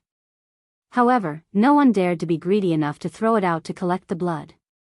Not to mention that the main characters were watching from the side. Just by looking at the atmosphere, one would know that the 9 people fighting were definitely the strongest in the world. Getting involved in this kind of battle, even 10 lives wouldn't be enough to save one's life. However, the blood wasn't the main point of Lin Yuan's attention. The main point was that Lin Yuan had used his body as a spear, crazily clashing with the lightning-severing branch at least 1,000,000 times. This almost masochistic behavior had finally caused a crack to appear on the supreme treasure that had been suppressing Ying Tianguan's destiny. Don't underestimate this sliver of a crack. The development of the unorthodox Tao in the Tianwu world couldn't be considered as flourishing. Only the regions near the Hengduan mountain range had more refiners. Only those demon slayers who had to fight against demonic beasts would spend large amounts of money to purchase various types of equipment. For demon slayers, if they were well prepared, then their safety would be more assured.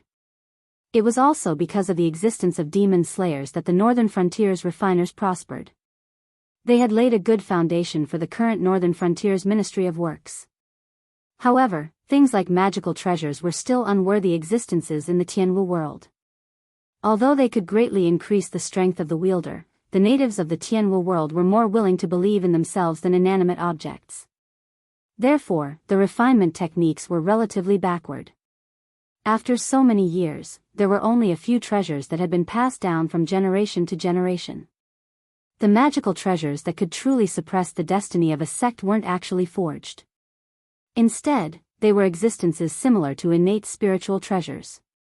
This type of naturally formed magical equipment actually had the characteristics of being completely natural and flawless. Therefore, the thunder-severing branch was either completely undamaged, or once a crack appeared, it meant that it couldn't hold on any longer. If it continued to collide at a high intensity, it was likely that before Buxing Zhou was beaten to death, the thunder-severing branch would shatter into pieces. Black Jiao, you vicious beast. Buxing Zhou thought for a moment, then his expression suddenly changed and he cursed. After all, the thunder-severing branch was a supreme treasure that was used to stabilize Ying Tianguan's luck. A treasure of this level could not be broken easily. Let alone millions of hits, even if it was 100 million or 1,000,000,000 times, as long as Black Jiao could not shake Ying Tianguan's luck, the thunder-severing branch would remain intact. But now, the severed lightning branch had split open on its own, which undoubtedly meant one thing: the northern frontier had made a move against the Heaven Temple. For a treasure that had accompanied him for thousands of years, Buxing Zhou knew the thunder-severing branch like the back of his hand. He knew very well that the thunder-severing branch was not broken by Lin Yuan's tyrannical physical body, but when it was separated, the power of luck that wrapped around the thunder-severing branch dissipated, causing the magical treasure to split open on its own. It was a warning to him that Ying Tianguan had been targeted. As everyone knew, although the Black Jiao of the northern frontier was arrogant and challenged authority with every step he took, the Black Jiao had a strong point that most people could not do, and that was, he was a man of his words. Whether it was Ying Tianguan or defying Tianguan, if the Dragon King said that he would destroy your entire sect, then he would destroy your entire sect. Therefore, once the people of the northern frontier appeared near Ying Tianguan, there would be no survivors after the battle. At that time, where would he go to rebuild his orthodoxy and recruit enough disciples to provide him with the power of incense? Buxing Zhou lowered his head slightly with a gloomy face. If not for the Black Jiao being so difficult to deal with, he even had the thought of paying a certain price to escape. But the problem was, the monk could run away, but the temple could not. Even if he ran away from the north today, it would not take long for the Black Flood Dragon to reach Ying Tian Temple. When that time came, where could he escape to? Unknowingly, he seemed to have been forced into a dead end. At the same time, Shenwu Dynasty, near the former imperial capital. Yi Belan led 2,000 cavalrymen, all of whom were wearing black armor and dark green robes. There were sabers at their waists, spears in their right hands, and sniper crossbows with a shooting range of more than 6,000 steps were hanging on their saddles. According to the experimental data of the Ministry of Works, such a steel crossbow could even kill a cultivator in the middle stage of Heaven Gang realm in an instant when it was about 2,000 steps away. Demonic beasts in the Mountain Lord realm might not be killed by the first arrow, but they would not be able to resist the second arrow. Moreover, after being hit by the first arrow, even demonic beasts would not be able to stand up easily. Yi Belan let go of the reins with his left hand, held the spear in his hand upside down, and growled, according to the map, Ying Tianguan should be in the vicinity. It is a chaotic time, so it is normal for them to expand their territory. From now on, get ready for battle. Divide into 4 groups and search separately. If you meet the enemy scouts, don't fight with them unless you are absolutely sure that you can kill all of them. Remember to hide your whereabouts well. When you get the exact information, gather at the predetermined place to discuss the next step. Speaking of this, Yi Belan touched his nose and grinned grimly. Today should be the first time for most of you to carry out a field mission. I think, from the day you entered the field, you should know what will happen if we fail. I'm afraid that it will be difficult to even gather a whole corpse. Furthermore, this time, we're not simply here to complete the mission. We're here to warn those embroidered uniform guards who are getting more and more arrogant. Don't make it seem like we can't go out into the field. This is the final test that we've specially arranged for you. If anything goes wrong, you can forget about becoming an official member for the rest of your life. Yes. The 2,000 members of Breathtaking Night answered in a low voice. Their voices and intonations were extremely uniform and low enough. If one didn't carefully distinguish the difference between the accents, it would seem that they were the same person answering in a muffled voice. No one would simply treat this operation as a routine field operation by Night Buyao, because from the moment Night Buyao was established, it had always been an intelligence organization that stood side by side with the embroidered uniform guards. It was just that Night Buyao was external, while the embroidered uniform guards were internal. The association of the Demon Emperor and the MI7 had taken away a certain amount of authority from these two organizations, forming a restriction on the two, but not threatening their positions. Breathtaking Night was originally an active ranger on the Frost Mirror grassland. However, with the implementation of the Northern Frontier Plan, the Shuangjin dynasty now existed in name only. Breathtaking Night could continue to be active on the Frost Mirror grassland, but its focus would begin to shift.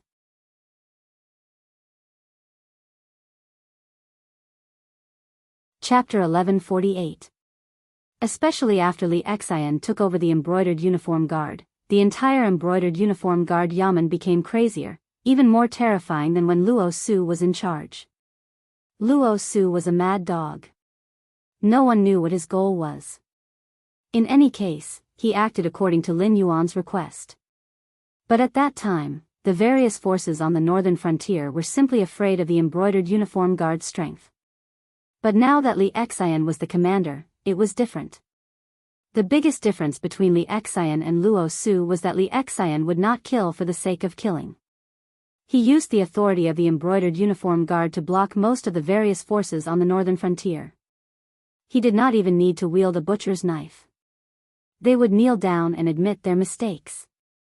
Luo Su's reign and Li Xian's were practically two different eras. Yi Balan originally did not want to care about this kind of thing, but he really had no choice. After all, Yi Busho was now in charge of supervising the embroidered uniform guard.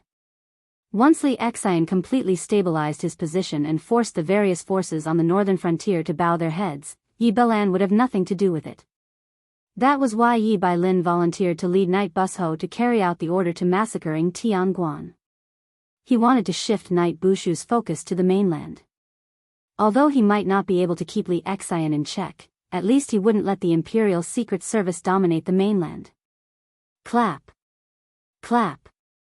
Yi Balan gently clapped his hands twice and said with a smile, "That's it for the time being. Let's spread out and collect all kinds of information as fast as possible. When the time is right. Don't forget, our Dragon King has asked us to kill all these bastards. We'll try to take them away in one wave. Don't let anyone escape. Otherwise, we'll be in trouble." Soon, 2,000 of Yi Bushu's elite cavalry were split up. Each team of 500 people was further subdivided into action groups of 4 people. They spread out to gather information. The main purpose was to determine where Yingtian Temple's members gathered, how many cultivators and mortals there were in these places, the level of cultivation in the cultivation world, the fortifications of these strongholds, and so on. If they had the ability, it would be best to formulate the most efficient attack plan. These Yi Busho had originally gone through a strict assessment before becoming a reserve. They had also developed first-rate horsemanship and fighting skills through numerous battles with the Frost Mirror Barbarian. Not to mention dealing with a temporarily organized scout of a sect, they were even confident that they could follow a tribe on the grasslands and keep the distance from them within 100 kilometers without them noticing their presence. Sitting on the back of the warhorse, Yi Balan gloomily stared at the area where Ng Tianguan was located on the map. Dared to cause the northern Yingtian temples, they must pay the price. Dragon King said that he wanted all these people to die, so none of them could escape. At this moment, Yingtian Temple, who was still intoxicated by the birth of their ancestor, was exuding a happy atmosphere. Even the sky demon outside was only a small trouble, and would be dealt with by their ancestors sooner or later. Yingtian Temple naturally had to celebrate after taking over a large amount of territory without shedding a drop of blood. Many people were ridiculing the northern Yingtian Temple for being fools. Moved the sects and families in the south, and did not rush to occupy the Shenwu dynasty's territory. Wasn't it obvious that they wanted to let the sects and families who had not yet moved develop and become stronger? At this pace, it was hard to say whether they would replace the Shenwu dynasty as the northern Yingtian Temple's territory in the future. But they completely did not expect that a massacre from the northern Yingtian Temple was madly brewing around them. Yi Balan's intelligence gathering was absolutely terrifying. After all, the standard that Yi Balan had set for Yi Balan was that once the higher-ups set their eyes on a certain grassland tribe, they must get the most detailed report in the shortest time possible. It was so terrifying that even what the tribe's Khan ate at night, who he ate with, what he said during the meal, and so on, had to be recorded. This time, after Yi Balan's members annihilated and avoided some of the mounted scouts, they immediately began to disguise themselves. Some disguised themselves as mounted scouts, while others disguised themselves as refugees. In 2s and 3s, they walked towards the nearby stronghold of Yingtian Temple. Although Yingtian Temple had some doubts and did not know where so many people suddenly came from, they were not stupid enough to think that some refugees were from the northern Yingtian Temple.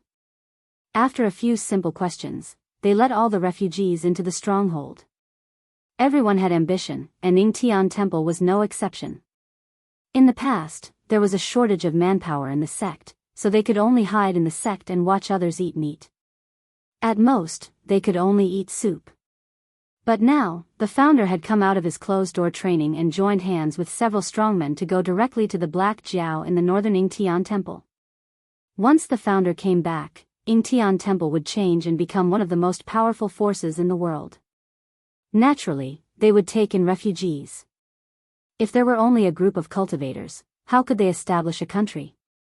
Would they let these noble cultivators cultivate the land? 2 hours later. Yi Balan, who was sitting on the horse and pretending to be asleep, suddenly opened his eyes and said in a low voice, "Everyone, put on armor and get on the horse.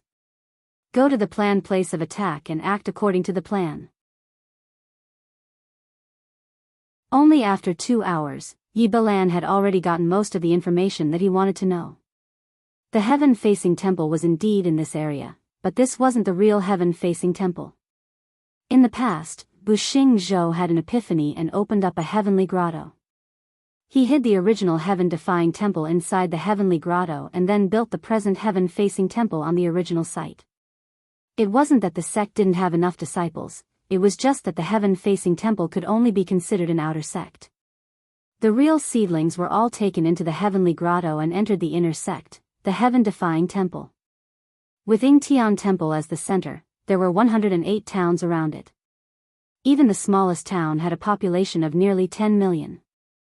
These towns were all funded by Yingtian Temple. The castellans and the aristocratic families in the cities were most likely related to Nidian Temple. Therefore, there was a formation eye under each town. Only by destroying these 108 formation eyes could the entrance of the cave heaven world be exposed to the surface world. Otherwise, they had to contact the deacons of Nidian Temple at a certain time and ask them to guide them. As for when and how to contact the deacons of Nidian Temple, they did not interrogate them. After all, these things were the secrets of the higher-ups of Yingtian Temple. The people below had at most seen or heard about it, but they did not know the specific details. 108 cities, with a population of at least a few billion, how could they fight if they did not take in the cavalry?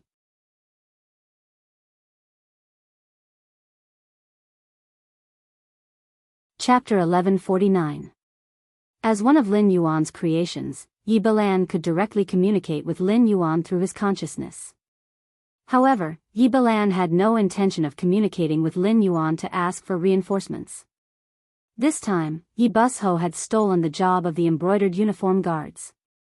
Now that the border of the Frost Mirror grassland was at war, apart from the Blackwater Army, the Northern Frontier Dragon Cavalry, and the original border guards, the main force was Yi Bushu's cavalry. It could even be said that without Yi Busho leading the way, those Frost Mirror barbarian who were familiar with the terrain would have a hard time catching them. The 2,000 cavalry here were all that Yi Balan could muster. Call for reinforcements? He couldn't possibly ask the Northern Frontier to give up on supervising the entire territory and send people from the Association of the Demon Emperor, right? If he really called for reinforcements, it would definitely be the members of the embroidered uniform guards. Who knew how Li Xian would ridicule him? Yi Balan gripped the spear in his hand and said in a deep voice, "If you want to deal with Yingtian Temple, you have to first destroy the 108 formation eyes of the hidden grotto heaven entrance. Not counting the refugees, there are billions of people. Even if they are all mortals, it will take you until next month to kill them all. Therefore, I will give you 3 days to infiltrate the various cities and towns and find out the formation eyes. Find out the name, background, and cultivation of the members of Yingtian Temple who are in charge of guarding the place. Do not leave out a single detail." These cities and towns all had nominal leaders. Some were disciples of Yingtian Temple, while some were old officials of the Shenwu dynasty. However, they were all taken over by Yingtian Temple on the first day they took office. Even if the city lord wasn't from Yingtian Temple, he was only the city lord. All the officials in the city and even the garrison army were disciples of Yingtian Temple. Not to mention the collapse of the Shenwu dynasty, even when the Shenwu dynasty was at its peak, they didn't dare to interfere with Yingtian Temple's affairs.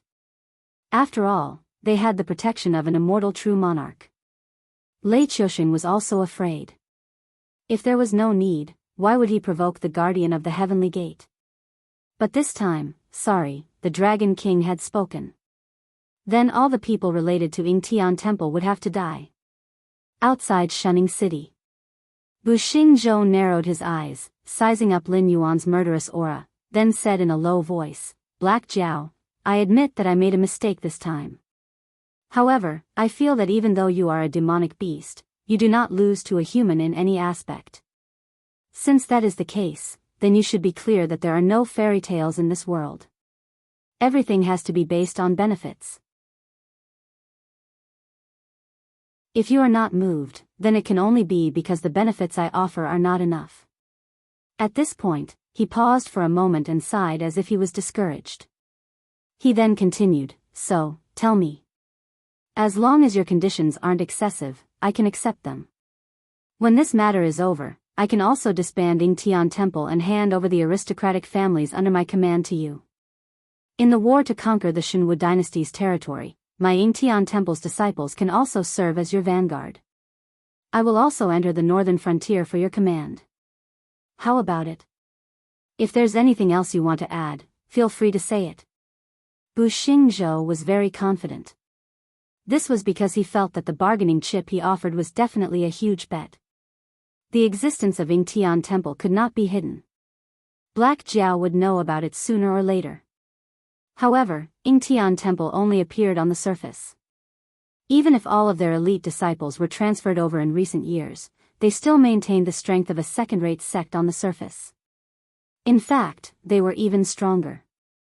Yingtian Temple had no less than 30 Void Realm cultivators. Even the Xunwu dynasty could not compare to them. In addition, he was a transcendent realm existence, which added a huge bet to this bargaining chip.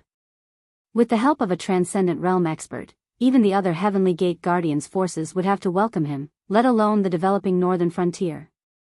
Next, whether it was fighting against the Sky Demon, recovering the territory of the Xunwu dynasty, or continuing to expand and annex the Frost Mirror grassland or other dynasties, with the help of a transcendent realm expert, their chances of winning would increase by at least 3 times.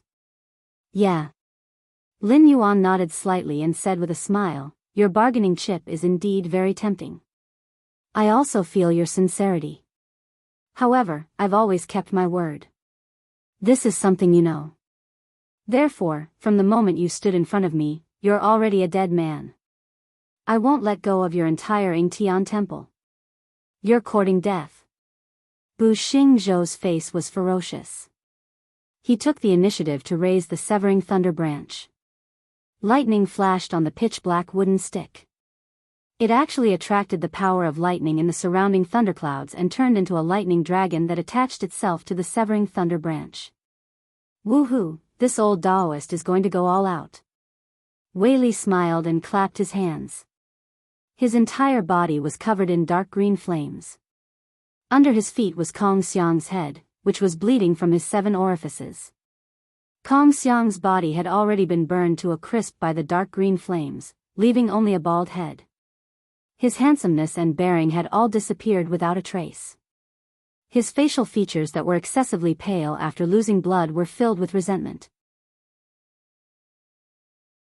Combined with his appearance that was bleeding from his 7 orifices, he looked even more sinister and terrifying. While laughing, Wei Li's face suddenly paled. He opened his mouth and spat out a mouthful of dark brown blood. He cursed, This damn little monk is quite vicious.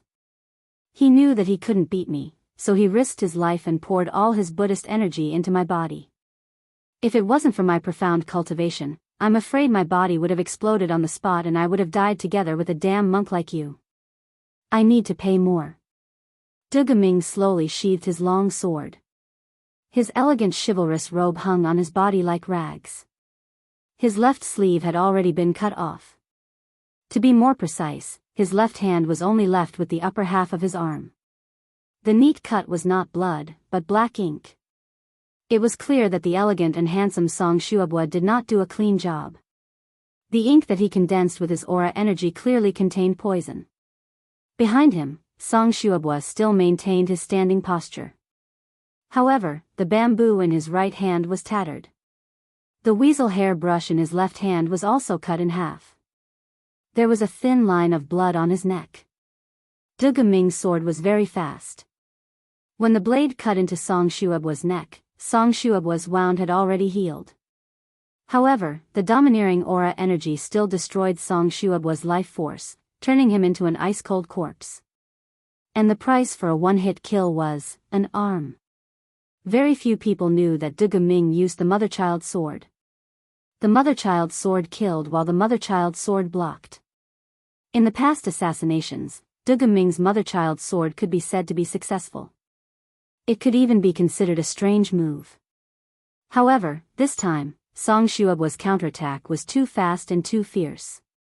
It was as if he planned to use his life to exchange for Du Ming's. Even if Du Ming's reaction was fast enough, he still left half of his arm behind.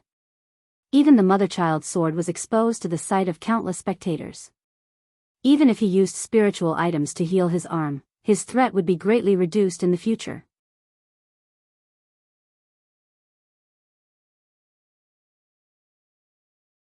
Chapter 1150.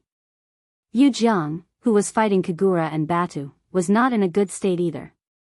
Although the outcome had not been decided, the 4 green snakes around Yu Jiang had been completely killed, and even one of his wings had been cut off. As for Batu and Kagura, although they were covered in wounds, they had not lost their ability to fight and were still staring at him covetously.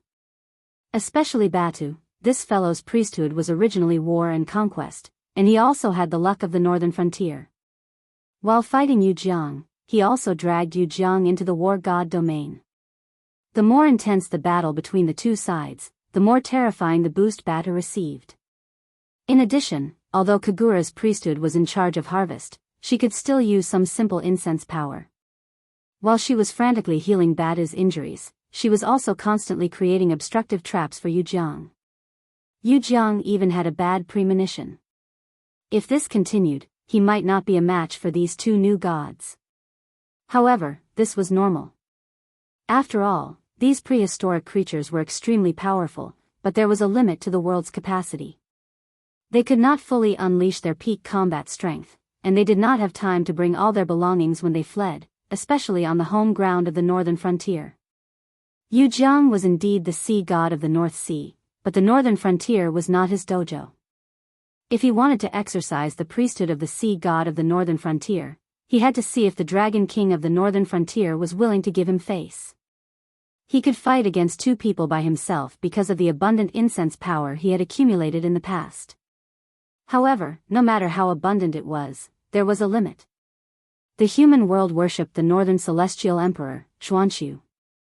Even though Xuanxu later handed over the priesthood of the northern celestial emperor to his minister, Xianming, people still worshipped Xuanming's incarnation, Zhenwu the Great Emperor. It had nothing to do with him, the sea god of the North Sea. After Lin Yuan's era, people did not even believe in Xuanxu, let alone care about the identity of the sea god of the North Sea. At this moment, the scales of victory had begun to tilt towards the northern frontier. Yu Jiang flapped his wings and forced Batu to retreat. He roared, "Di Shang, what are you waiting for?" Di Shang? When he heard this name, Lin Yuan could not help but be slightly stunned. The prehistoric creatures watching the battle could not help but hold their breaths. After the fall of the Shang dynasty and before the reign of Qin Shi Huang, there was only one human king in the world. In the 800 years of the Zhou dynasty and the later Spring and Autumn period and the Warring States period, the rulers were basically the son of heaven and not the human king. Those in the Warring States period were not even the son of heaven, but only the king of vassals. To the high and mighty creatures in the untainted land, no one cared about the life and death of these vassals except for the Grand Supremes and other powerful people who had set up the human world. But Di Shang was different. Other than Shangqing Tianzuan, they either hid from the world like Hanba, or they had more or less fought with Di Shang. These mighty people from the prehistoric world knew very well how terrifying the human king who carried the will of the 3 sovereigns and 5 emperors was.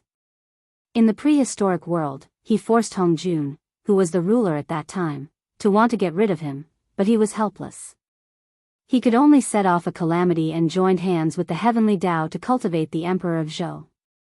He even caused the Ren school, Chan school, and Western school to join hands and almost defeat the Shang dynasty.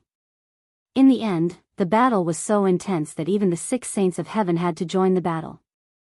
From this point alone, it could be seen how terrifying the Shang dynasty, who dared to compete with heaven, was. Originally, the northern frontier could be considered a sure win. However, if Di Shang was involved, and Di Shang was on the same side as Yu Jiang, even if the remaining few joined forces, they could not defeat Di Shang. But it should not be. The human king who was crazily discredited was not like what was recorded in the ancient books that were passed down to later generations. First of all, Di Shang could be said to be the first person to break the concept of class. As long as a slave was capable enough, Di Shang could allow him to hold an important position. Those nobles with noble bloodlines, if they were not capable enough, Di Shang would definitely not appoint them. Even gender was not that important in Di Shang's eyes. Compared to the stories of female generals like Hua Mulan that were fabricated, Di Shang had a female general like Fu Hao in this dynasty. Secondly, Di Shang did not believe in the system of God's bestowal of monarchs. Even the Zhou rights requirement of seniority was not worth mentioning in Di Shang's eyes. Queen Jiang had 2 sons, but none of them were successful. If they ascended the throne, they would definitely become the son of heaven and not the human king. Therefore, Di Shang wanted to appoint Wu Geng, who was born by Daji, as the crown prince.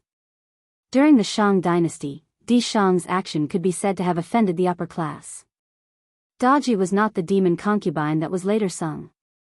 Instead, she was concubine Xian who had made countless contributions to the Shang dynasty. Taking a closer look at what the officials of the Shang dynasty did, they were all eating the rice of the Shang dynasty, but they repeatedly helped the feudal lords to rebel. Bai Gan and the others were all traitors. On the contrary, Fei Lian and Heir Lai, who were known as traitors, accompanied Di Shang to the end of their lives and had never betrayed him. Loyalty and treachery could be seen at a glance. However, history was a little girl who could be dressed by anyone. That was why many people misunderstood the people of that period. More importantly, anyone who had participated in the investiture of God's tribulation knew how crazy Di Shang was at the end of the war. The Zhou dynasty would only record that the marquises rose up to support King Wen of Zhou and King Wu of Zhou. However, they did not mention in detail what the Yin Shang had done to make so many marquises support a poor and destitute West Qi. They would only record that Di Xian was raped at Jiaxing Tower. However, they would not tell the later generations about the huge loss that Di Xian had brought to the Zhou dynasty.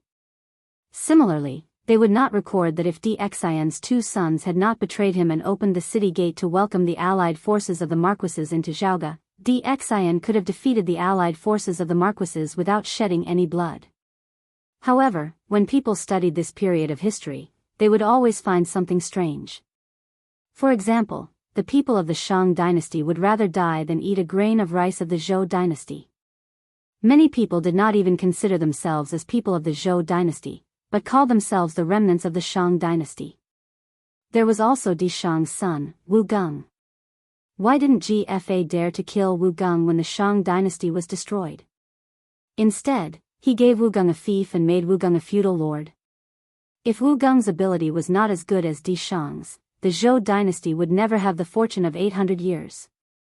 Did Di Shang sleep in Jiaxing Lu because he was afraid of being judged by the Zhou dynasty? Wrong. Di Shang's sleep in Jiaxing Lu was not because he was afraid of the judgment of the Zhou dynasty. On the other hand, it was the most powerful counterattack of a human king against a group of traitors at the last moment. If Di Shang did not rape, Wu Geng would not have lived to the next day. The rulers of the Zhou dynasty never dared to call themselves emperors. Compared to human kings like Di Qi, Di Yu, and Di Shang who used emperor as the prefix, the rulers of the Zhou dynasty always called themselves kings.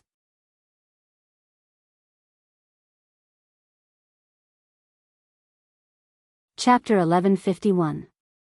Setting aside the mythological background, the reason why West Qi dared to rebel was that during the Little Ice Age, Di Xian could only continue to expand to the south, which was warmer, to pursue a better place to live and more food for his people. Therefore, the main force of the Shang dynasty had been expanding to the south. After eliminating the tribes in the south, they also assumed the responsibility of guarding the land. Therefore, almost all the people that Di Xian brought back to Zhaoga were wounded soldiers or slaves. In the first battle with the rebels, it was also because of these slaves' rebellion that Dxian suffered a loss and had to retreat to Zhaoge. Although Lin Yuan was not born in that era, he knew the power of Dxian's retreat to Zhaoge.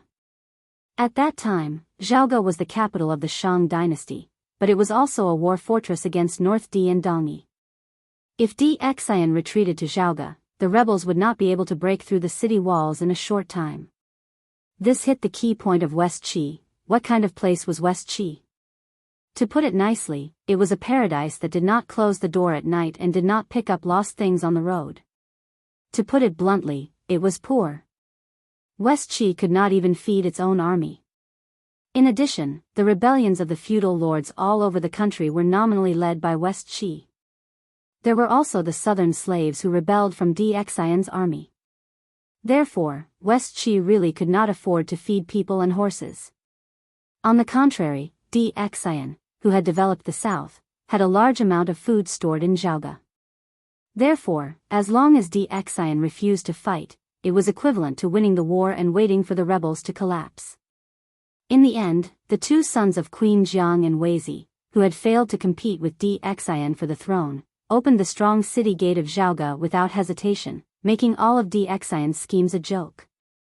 The two sons of Weizi and Dxian were probably complacent, thinking that they would become the new nobles of the Zhou dynasty. However, the fate of these people was directly erased from the records of the Zhou dynasty. After all, they couldn't possibly say that they couldn't defeat Dxian and that it was thanks to the betrayal of the traitors that they were able to establish the Zhou dynasty, right? In a novel like The Investiture of the Gods, it was still all right. At the very least, these people were given an ending where they became gods. However, in the official history of the Zhou dynasty, they defeated the tyrant King Di of Shang by relying on their brilliance and domineering aura. These traitors had no part in it at all. After going through all this information in his mind, his first reaction was, King Shang isn't dead? His second reaction was, Yu Jiang was playing a trick. The relationship between Dxian and Hong Jun could be described as irreconcilable. Even if Hong Jun was one with the way of heaven, so what? He was unpopular. Not to mention that the three emperors were guarding the Fire Cloud Cave. Empress Pingxin in the Netherworld had wanted to kill Hong Jun for a long time. These things were not over yet. The Grand Elder abolished his status as a sage of the Way of Heaven and became a sage of the Great Tao. The Grand Master of Heaven schemed against Hong Jun and transcended the untainted land. The origin of the Way of Heaven in the incarnation system had also been stirring up trouble. Although Hong Jun was indeed very strong, it was inevitable that two fists could not defeat four hands. He tried his best to suppress the appearance of the human Tao and the tunnel in order to maintain this high-pressure ruling status. If Dxian really completed all the plans and promoted Wu Geng, who had been cultivated into a talent, to the throne when he died of old age, it was estimated that the human Tao would appear prominently before the third-generation successor could ascend the throne. At that time, the three emperors and 5 sovereigns would appear and cooperate with the Grand Elder and the others to kill Hong Jun. Even if they could not kill him, it would not be a problem to beat him into the void and completely lose the ruling power of the untainted land. Therefore, the existence of Dxian was a thorn in Hong Jun's side and a thorn in his flesh. When the investiture of gods began, those untainted land creatures who were unwilling to obey Hong Jun's rule might escape. However, it was absolutely impossible for Dxian to escape from Hong Jun's eyes. If Hong Jun, who was one with the Way of Heaven, could not even do such a small thing, he would have been killed by other untainted land creatures long ago. Therefore, Dxian must be dead. Even if Dxian was still alive, it was impossible for him to mix with Yu Jiang, who had abandoned the human tribe and cultivated the method of the Western sect. Dxian was an existence that could be ranked as one of the 3 emperors and 5 sovereigns. Whether it was the so-called son of heaven later on or the traitorous son of Yu Jiang, who was a descendant of the human king but abandoned the human tribe, they were all existences that Dxian could not wait to kill. Boom! A figure walked out of the void. Almost at the moment he appeared, he had already raised his halberd and smashed it out, directly breaking the long stick in Bada's hand that was condensed from the power of incense. However, the terrifying power did not stop. The halberd smashed Badu more than 1,000 feet away before he could stop. Even with Badu's strong physical body, his sternum had collapsed and he was gasping for air. His hair was tied up by a golden crown, and he was wearing a chain of armor. He was wearing a red robe with dragons on the outside and a purple robe on the inside. His waist was tied with a battle skirt that depicted walking beasts. In addition, he was holding a sky piercer in his hand and a bronze bell hanging on his waist. When Lin Yuan saw the other party's attire, he had already determined the other party's identity. It was indeed related to DXIN. However, it was not DXIN himself. It was DXIN's second son, the second prince of Yin Shang, Yin Hong. What a waste of the name DXIN. Shanxing Heavenly Lord's expression turned cold as he stared coldly at Yin Hong, who had defeated Badu in one move. Although the human tribe was the main character of the Eldritch world, in the eyes of the almighty figures, it was actually nothing much. Before the human tribe became the main character of the world, there were the innate fiend gods, the three races of dragon and phoenix and Kirin, as well as the witches and demons.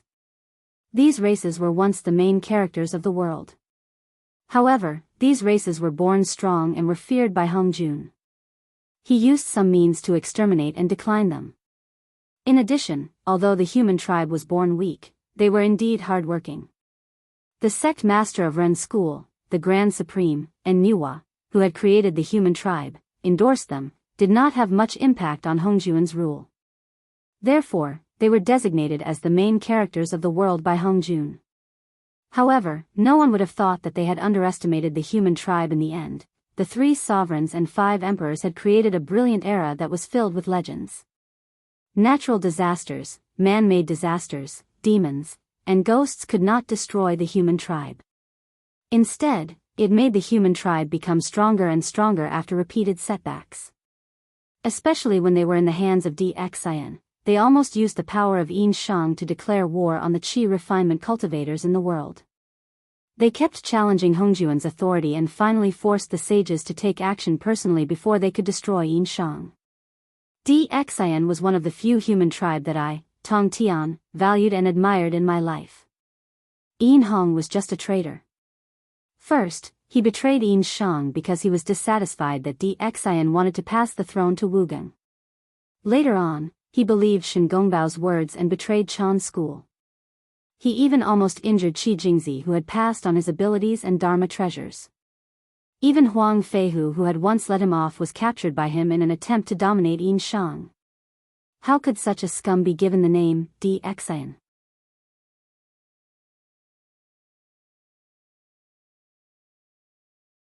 Chapter 1152. The moment he saw Yin Hong, Lin Yuan's eyes flashed with a hint of seriousness. Putting aside Yin Hong's character, what was certain was that Yin Hong was definitely capable. After all, he was the son of a king. After DXIN decided to make Wu Geng the crown prince, Yin Jiao and Yin Hong were heavily nurtured by the Xianmen. Not only did they learn a lot of skills, but they were also given a large number of magic treasures.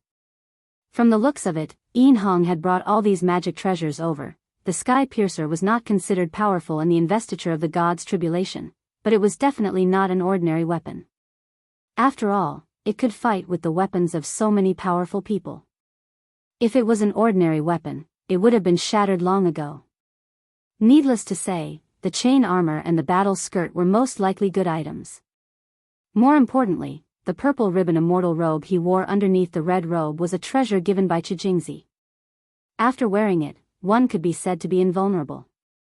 Although it was not as powerful as the Supreme's heaven and earth exquisite black and yellow pagoda, it could not be broken by ordinary means. Not to mention, there was also a bronze bell hanging on Yin Hong's waist. It was probably the water and fire edge that appeared in the investiture of the gods. It was also a magic treasure of immortals that could be used to protect oneself. Good fellow, Lin Yuan thought to himself. He was an expert. Although later generations commented that Yin Hong's ability was not good and that he only relied on his magic treasures to be fierce, taking a closer look at Yin Hong's outfit, he was already in an invincible position before he fought with others. If he could beat them, he would smash them with the sky piercer. If he could not beat them, he would use the yin-yang mirror. No wonder Qi Jingzi, who taught him skills, suffered under Yin Hong's hands. So what if he relied on his magic treasures to be fierce? You don't allow him to use his magic treasures? Dragon King, you're very capable. I've learned a lot. Yin Hong stared at the Black Jiao with a smile, but it was a fake smile. His eyes were cold as if he was looking at a corpse. The reputation of the Black Jiao in the northern frontier was indeed not fake. Obviously, each of the three schools of Buddhism, Taoism and Confucianism had produced an expert. In addition, he had also appeared in Yujiang. At most, he could find someone to hold back the two new deities of the northern frontier. It was a story of 3 against 1. Even if this Black Jiao was more formidable, could he really overturn the heavens? Is the prime of Tongtian powerful enough? In the investiture of the gods' cataclysm, he fought against 4 heavenly sages by himself, but he was still utterly defeated. Lin Yuan also replied with a fake smile and said jokingly, I thought it was really the human king Dxin who had come. I was still looking forward to it. I didn't expect it to be the second prince of the Shang dynasty. I wonder if your Highness Qiansui has come to the northern frontier personally. What can I do for you? You. Yin Hong's face turned cold. His qi cultivation had almost been broken. The secular world always liked to curry favor. For example, calling the emperor long live, or the prince long live. Although these people could not live for 1,000 years, at least it sounded comfortable. It was also a very common method of flattery. But the problem was that such a title was not flattery in the cultivation world. It was pointing at the nose and scolding people. Although Yin Hong was not a daluo of the origin and could not live as long as the heaven and earth, he still had a certain cultivation. In the untainted world, when one cultivated to the 3 realms of earthly immortal, divine immortal, and genuine immortal, one's lifespan was already immeasurable. It was just that every period of time, there would be a tribulation. 3 calamities and 9 disasters, and the 5 decay of heaven and man would have to go through once every period of time. If one survived, he would live a carefree life, but if not, he would die and his soul would be destroyed. Even a sage to be at the peak would have to obediently go through the tribulation. Unless one became a daluo and transcended all things, or a sage of a certain path, there was no such thing as an immortal sage. But how long was a period of time? A period of time was 18,000 years, and a period of time was 129,600 years. A period of time was commonly known as a period of time, which was to multiply the 2 numbers. That was to say, as long as one cultivated to the realm of true immortal, even if he could not go through the first tribulation, he could live for about 1.4 billion years.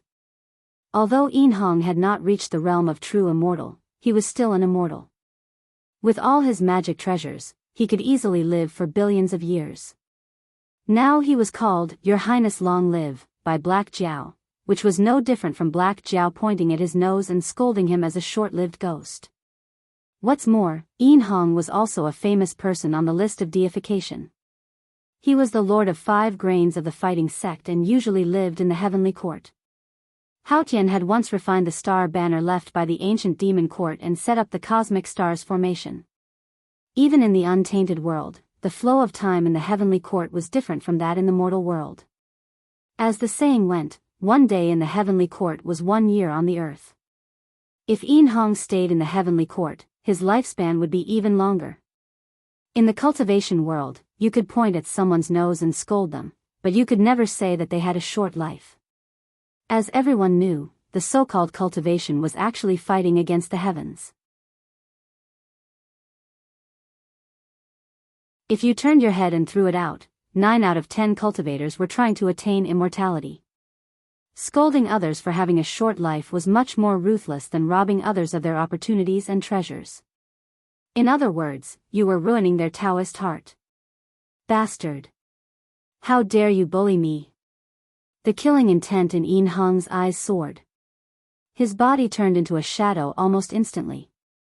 Just like when he appeared at the beginning, he also came in front of Lin Yuan in an instant. The sky piercer in his hand smashed down. His momentum was so strong that it was like a killing star had appeared. Go! Bu Xingzhou, who had been confronting Lin Yuan, saw the appearance of a strong helper, and his face was immediately filled with joy. He was originally worried that this fierce person who suddenly appeared would casually exchange a few words with the Black Jiao and then lead Yu Jiang away. However, he didn't expect that although the Black Jiao recognized the other party's identity, he didn't give the other party any face at all. Instead, he mocked him as soon as he opened his mouth. This caused the other party to not even have the chance to say the trash talk that he had prepared. He was provoked to the point that he directly attacked. However, even this mocking sentence made many people envious. Cultivation was easy to enter, but the Great Tao was difficult to achieve. This had never been an empty sentence. As for cultivation, as long as one didn't have a naturally terminated meridian and a physique that couldn't absorb the spirit chi of heaven and earth, one could casually obtain a cultivation method and complete the mortal evolution realm that was similar to a mortal martial artist. However, among these cultivators, those who could reach the airborne realm were considered geniuses. Those who could reach the Heaven Star Border realm and Kongming realm were even more rare. Although the Heavenly Gate Guardians' power was incomparably huge, this group of people was understaffed no matter what they did. They had to cultivate their power in the Seven Empires. From this point alone, it could be seen how scarce the Heavenly Gate Guardians members were. A lifespan of 1,000 years was actually not long. According to the increase in lifespan of the Tianwu world's cultivation realm, a Heaven Star Border realm cultivator would have a lifespan of at least 800 to 900 years or even 1,000 years. However, even so, it was already not bad if 1 out of 10,000 cultivators could reach the Heaven Star Border realm. To some people, 1,000 years was scolding them for having a short life. However, to others, it was difficult to pursue in their lifetime.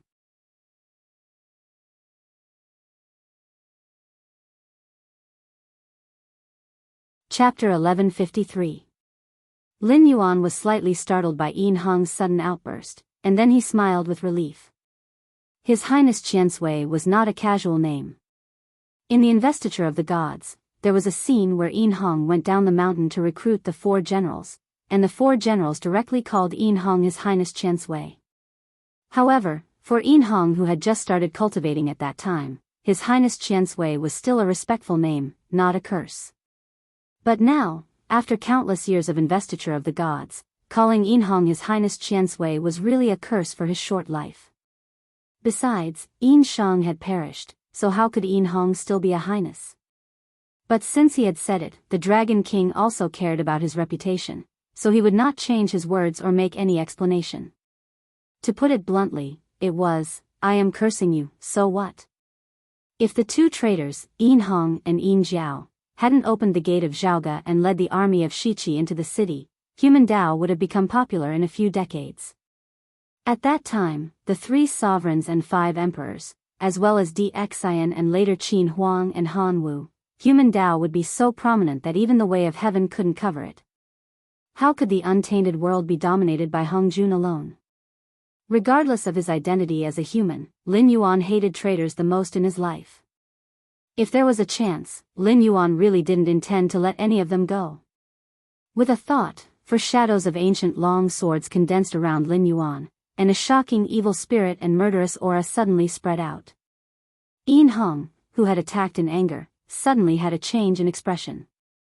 He forcibly withdrew his sky piercer in midair, and his figure flashed hundreds of miles away. He stared at the 4 long sword phantoms around Lin Yuan with a face full of fear. This bastard doesn't care about martial virtues. The natives of the Tianwu world didn't recognize the 4 ancient swords, but how could Yin Hong not recognize them? Why did the sect of Jia dare to challenge the 3 sects of human, Chan, and Western at the same time, and fight against the 4 sages alone? This was because the prime of Tong Tian had mastered the 4 immortal slaying swords. Once he formed the immortal slaying sword array, even the 6 saints would have to avoid it. Although he could see that the 4 ancient swords around Black Jiao were not real, the problem was that he did not have the Tree of 7 Wonders or the exquisite pagoda to fight against the immortal slaying sword formation. After all, he was the son of the human king and had experienced a calamity. He had also served as the 5-grain star sovereign of the Heavenly Court's battle division for many years. He definitely did not lack battle experience. Therefore, he retreated almost instantly and stared at Black Jiao with a face full of fear. He could take a gamble, but the problem was that the yin-yang mirror had already been taken back by red essence. The fire and water edge and the 8 trigrams purple ribbon immortal robe on him were replicas that he had hired with his salary after becoming an official of the Heavenly Courts. They were naturally not as powerful as the original. Even if he used them, they could only withstand 2 ancient swords at most.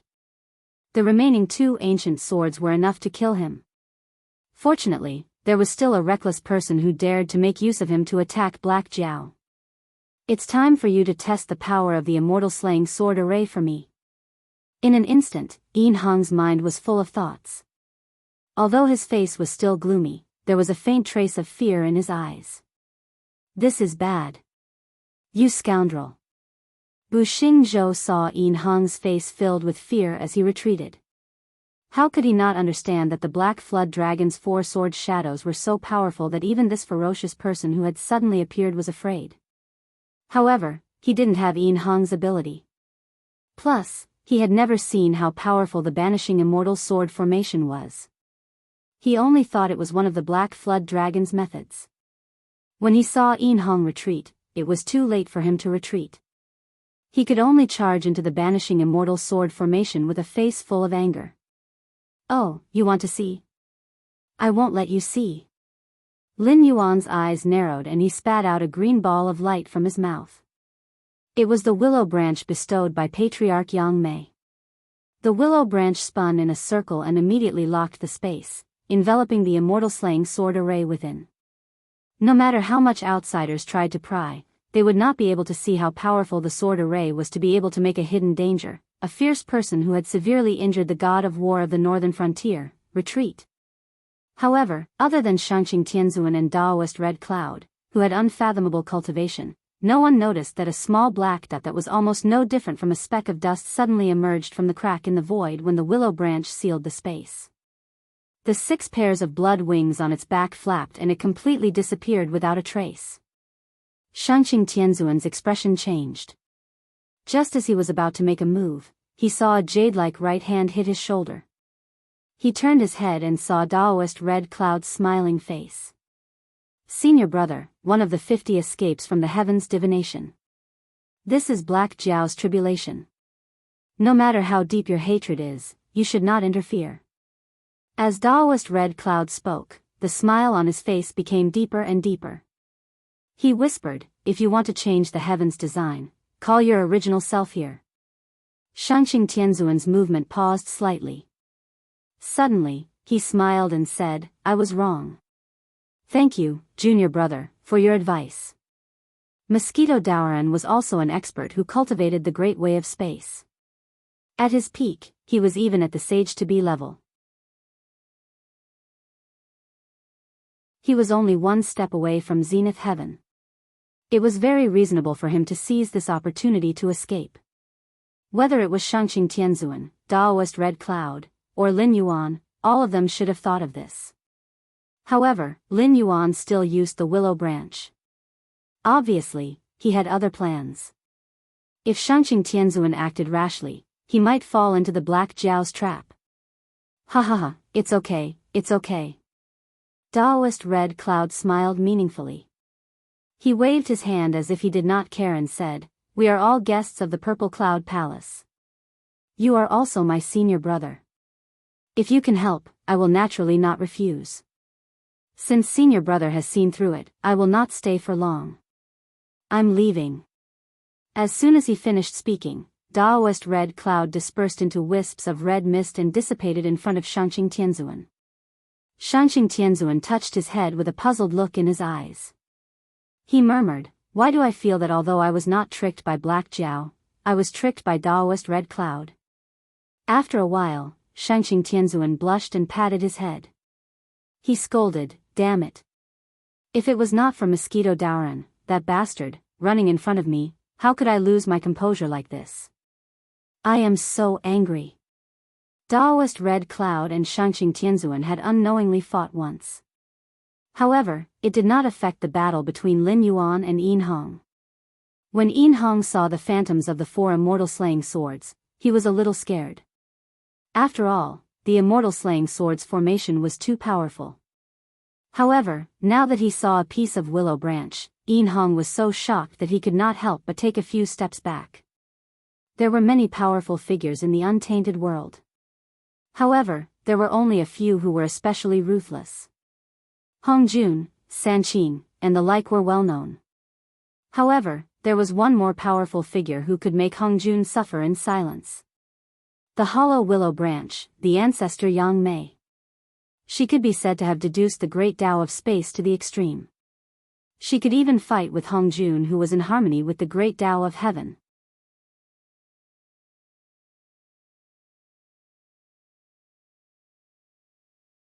Chapter 1154. The ancestor of Yang Mei was a true origin Daluo. No matter which world he went to, he would be a saint. Moreover, there were differences between saints. For example, Hong Jun was also a heavenly path saint, but he could firmly suppress the 6 heavenly sages for countless years. First, he fought a great battle with the ancestor of Yang Mei in the River of Time. Although countless magic treasures were taken away, he still severely injured the ancestor of Yang Mei, forcing the ancestor of Yang Mei to escape into the Sea of Bitterness. The 3 sovereigns were even more miserable. They could only guard the fire cloud cave to barely ensure that they would not be killed by Hong Jun. Empress Pingxin was also suppressed in the netherworld, unable to interfere with the heavenly realm and the mortal realm. Even the authority of the underworld had been seized by various almighty figures. The ancestor of Yang Mei and the ancestor of Hong Jun were peerless ferocious figures at the top of the food chain no matter which world they were in. The Black Jiao was powerful, but the current Black Jiao was probably not even an earth immortal in the untainted world. The only reason he could fight against him was because the Tianwu world was only a small kiliocosm and he could not use his full strength. How could such an ant hurt the ancestor of Yang Mei and even pluck a willow branch from the ancestor of Yang Mei? So obviously, this willow branch was personally bestowed by the ancestor of Yang Mei. Hiss. Thinking of this, Yin Hong could not help but suck in a breath of cold air. What the hell was the Black Jiao's background? The fate of the northern frontier was as heavy as a mountain. Obviously, it was blessed by the heavens. All the cultivators who belonged to the northern frontier were blessed by the heavens. Once they started cultivating, not only would their cultivation speed far exceed that of cultivators in other regions, even their bottlenecks and inner demons would be much weaker. Otherwise, the northern frontier would not have been able to cultivate such a terrifying army of cultivators in less than 3 years after its establishment. In addition, the sword shadow of the immortal slaying sword formation could not be summoned by just anyone. This guy might have some connection with sect leader Tong Tian. According to sect leader Tongtian's personality of teaching without discrimination, the Black Dragon might be a disciple of the tribe of Jia, or even a disciple personally accepted by that person. In terms of seniority, he could be considered a second-generation disciple of the tribe of Jia. Then, shouldn't he have to call him martial uncle? Furthermore, he had a section of ancestor Yang Mei's willow branch. Whether it was capturing or controlling people, he was probably much more powerful than his master Qi Jingzi's school of Yin Yang. Was he still a human? Was there any law? Who was he? Grandson of the Yellow Emperor. Who was he? Son of Dxan. Even if 2 descendants of the human king were put together, they might not be as rich as the Black Jiao. The layman watched the show while the expert watched the skill. There was nothing more than this. Originally, Yin Hong was still full of anger. However, after seeing Lin Yuan's background, he suddenly did not want to take action. After all, the Black Jiao's background was really difficult to guess. Just by showing this willow branch, there were less than 5 people in the 4 seas of the untainted land who dared to clamor with Lin Yuan. A cold light flashed in Lin Yuan's blue and white eyes. He took back the willow branch again. The 4 ancient sword shadows floated beside him. Then, a pile of minced meat fell from the sky. When it fell to the ground, it had already become a pile of meat paste. No one would have thought that this pile of meat paste was a big shot at the level of a transcendent not long ago. Among the experts who spied on the northern frontier, the heterodox sects were still fine. The three sects of Buddhism, Taoism and Confucianism all sighed with regret. Good heavens, 3 transcendent experts came to the northern frontier to find trouble with the Black Jiao. In the end, they were all wiped out. Song Xuebo was the one who died the most beautifully. At least his corpse was left intact. Look at the divine monk Kong Xiang. At this moment, only his head was left, which had nothing to do with holiness or mercy. Taoism's Buxing Zhou was even more miserable. He had become a pile of meat paste on the ground. It was estimated that he could not be picked up completely. The guardians of the heavenly gate, who were already few in number, were now in an even worse situation. The Buddhist, Taoist, and Confucian sects, who had to join forces to fight against the demon sect, would probably have a harder time in the future. More importantly, after this battle, who would dare to establish a sect in the territory of the northern region? The Black Jiao had already said that they would either split their sects into various aristocratic families and follow the rules of the northern frontier, or they would directly scram out of the Tianwu continent and establish their own sects on the islands of the Endless Sea. They would obediently become his overseas immortal sects. There were also some sects who relied on the fact that they had the support of the guards of the Heavenly Gate and refused to leave the Central Plains or the south of the Shenwu dynasty. They even took the opportunity to seize territory. It was obvious that they wanted to become feudal lords and compete with the northern frontier to see who would replace the Shenwu dynasty as the 7th dynasty. Now, everything was fine. There was no more suspense. Not leaving? You can try if you don't want to leave. Many cultivation forces began to have ideas about the Yingtian temple. After all, everyone knew that the Yingtian temple had been lacking in manpower for so many years. Its strength was at most at the upper level of a second-rate force. Now, it had even offended the Black Jiao of the northern frontier. Even the Immortal Supreme, who was the only one who could shoulder the responsibility after the founder of the sect, was chopped into a pile of meat by the Black Jiao. Didn't this mean that the Yingtian temple was now a piece of fat meat that anyone could take a bite out of? Whether it was the forces that had already decided to disband their sects and split them into aristocratic families or the forces that continued to be stubborn and insisted on competing with the northern frontier for the position of overlord, at this moment, they had already begun to mobilize their forces and were ready to eat the fat meat that was the Yingtian temple. Whether it was to form a good relationship with the northern frontier or to occupy this territory for themselves, the prerequisite was to destroy the Yingtian temple. The phantoms of the 4 immortal swords returned to their positions. Lin Yuan did not even look at Yin Hong and Yu Jiang. He only squinted his eyes and sized up the severing thunder branch. The severing thunder branch was indeed a good treasure. However, it had been refined by Buxing Zhou for many years and was completely tied to the fate of the Yingtian temple. If the Yingtian temple became stronger and stronger, the severing thunder branch would also become stronger and stronger. However, if the Yingtian temple was destroyed, the severing thunder branch could only collapse on its own and become a useless pitch-black wooden stick. It might even turn into powder. What a pity. Lin Yuan said with some regret. Although he did not rely on the enhancement of magic treasures, he would not refuse if there was a magic treasure that could be used. The severing thunder branch was a magic treasure that was quite compatible with him. Summoning the wind and summoning the rain was originally the signature skill of the dragon race. In addition, the severing thunder branch could be enhanced in thunderstorms. It could be said that with this treasure, Lin Yuan could create a battlefield where he could become stronger and stronger at any time.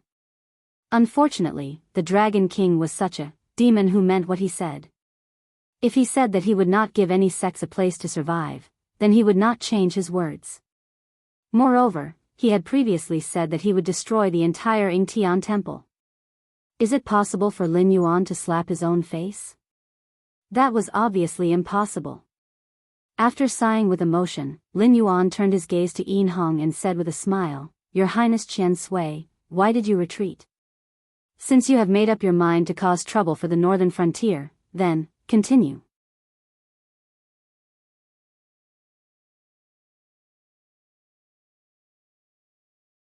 Chapter 1155.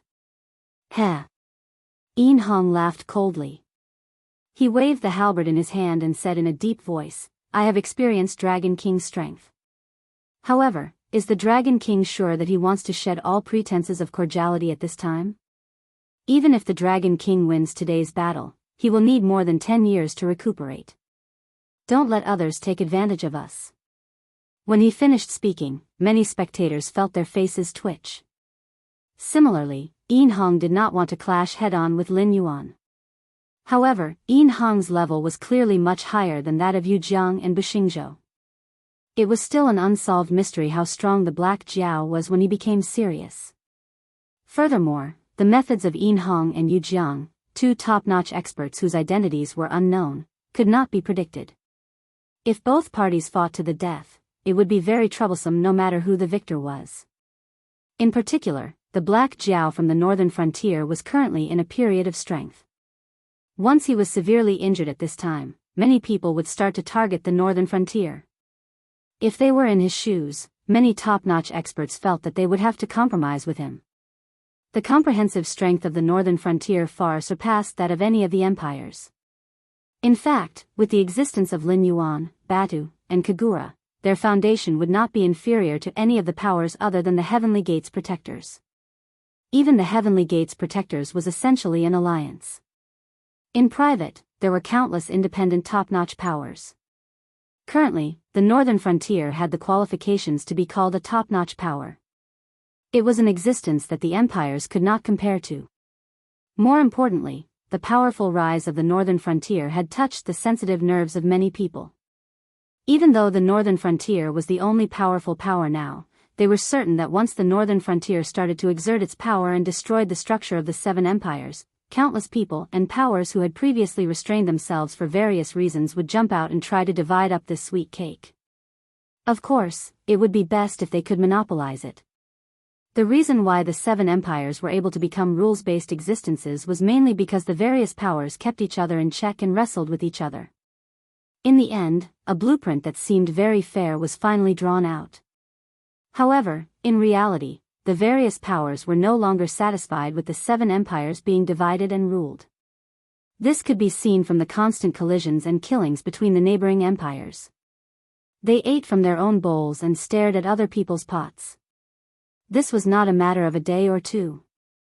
In the past, no one had stepped forward to do this because of a tragedy that all reformers had to face, becoming enemies with the world. For example, Qin Shi Huang had swept through the 6 states and started the reform of writing and writing. As he had affected the interests of too many people, his evaluation had repeatedly jumped between that of a great emperor and that of a tyrannical tyrant. For example, Emperor Yang of the Sui dynasty, Yang Guang, was known as an expert in economics. Regardless of whether it was in political or military affairs, he was much more outstanding than his peers later on. However, because he had affected the interests of too many people, he was almost criticized as the first incapable ruler in history. What the northern frontier was doing now was actually similar. Perhaps it was not that great, but there was one thing that was the same: it had affected the interests of too many people. Almost everyone with a discerning eye could see that the northern frontier was able to maintain absolute suppression today. Firstly, it was because Lin Yuan's reforms in the northern frontier had indeed brought about a huge increase. For example, the nationalization of land directly cut off the roots of the aristocratic families, the opening of the Northern Frontier Academy, and the destruction of the sex rice bowls. If one only talked about it, perhaps anyone could do it. However, if one really did it, one would have to pay a huge price. In fact, everyone was well aware of it. Not to mention the counterattacks from the sects and aristocratic families, and the hostility from the other dynasties, the investment in the northern frontier alone had reached a terrifying astronomical figure. Even though the northern frontier had the Northern Territory Chamber of Commerce, which was a gold-swallowing beast that even the Heavenly Gate formation was envious of, the northern frontier could still be described as poor. The teachers and students of the Northern Frontier Academy, as well as the officials and soldiers of the various government offices and army in the northern frontier, were all supported by the northern frontier. This was not something that the other dynasties could compare with by giving out salaries. This was because no dynasty dared to say that all the cultivators or good seedlings who had the intention to cultivate under their rule would be provided by them as long as they were willing to cooperate. In less than 3 years, the resources invested in the northern frontier were enough to support 2 first-rate sects and still be rich. But then again, was this policy of the northern frontier wrong? Obviously not. Looking at the current northern frontier, there was an endless stream of talents in all aspects. Even if there were no suitable talents locally, there would be an endless stream of talented people from other dynasties coming to seek refuge. Even some of the sects and aristocratic families that were said to be sworn enemies of the northern frontier had secretly sent many people to the northern frontier to take up positions. Moreover, they did their best and did not hide their incompetence at all. To these aristocratic families and sects, this was actually considered a basic operation. After all, they also needed to survive, especially when chaos was about to arrive. It was even more necessary to place bets separately. No one dared to say that the person they chose would definitely win. No matter how confident they were in their own judgment, they had to consider carefully. The price of placing all their bets was the extermination of their family. Just like the period of the 3 kingdoms, the Wei, Shu, and Wu kingdoms all had Zhuge family members.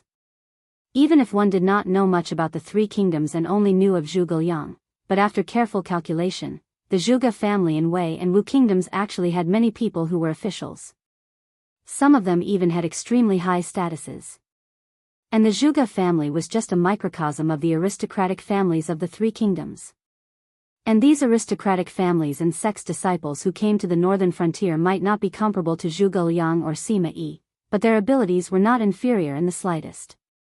Since they had decided to place their bets on the northern frontier, they would not allow some defective goods to ruin their reputation. Therefore, some people said that they could not live under the same sky as the northern frontier, but it was possible that some of the mainstays of the northern frontier were sent by them.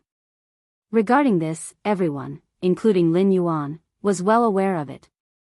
The northern frontier could be said to be the enemy of the entire world, and Lin Yuan's series of actions had not only allowed the northern frontier to live in such a situation, but even vaguely had the potential to dominate the Tianwu continent. But the most important thing was, they could not stop. Once the northern frontier stopped moving, it would definitely not be a situation where everyone would be fine. To put it bluntly, who knew how many powers were waiting for the northern frontier to fall? Once the northern frontier fell, they would immediately pounce like jackals and wolves, devouring the remains of the northern frontier. Ah! Lin Yuan also chuckled as he looked at Yin Hong with a calm gaze.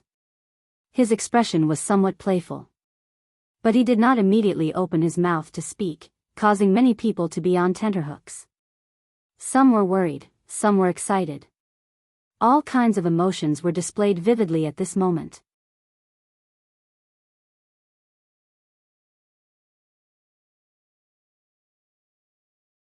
Chapter 1156.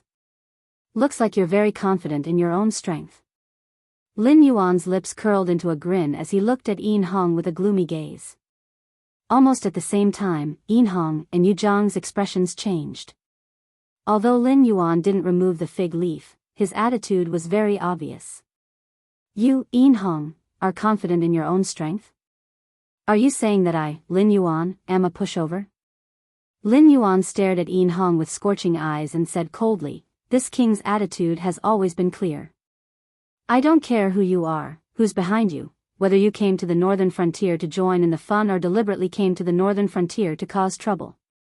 But since you're here, this king must make you pay the price. Otherwise, if outsiders find out, wouldn't they think that the northern frontier can do whatever they want?" As soon as he said that, some people with ulterior motives immediately shrunk their necks. They had already made up their minds. If the northern frontier was only strong on the outside but weak on the inside, after Yu Jiang and Yin Hong left, they would find an excuse to cause trouble at the northern frontier.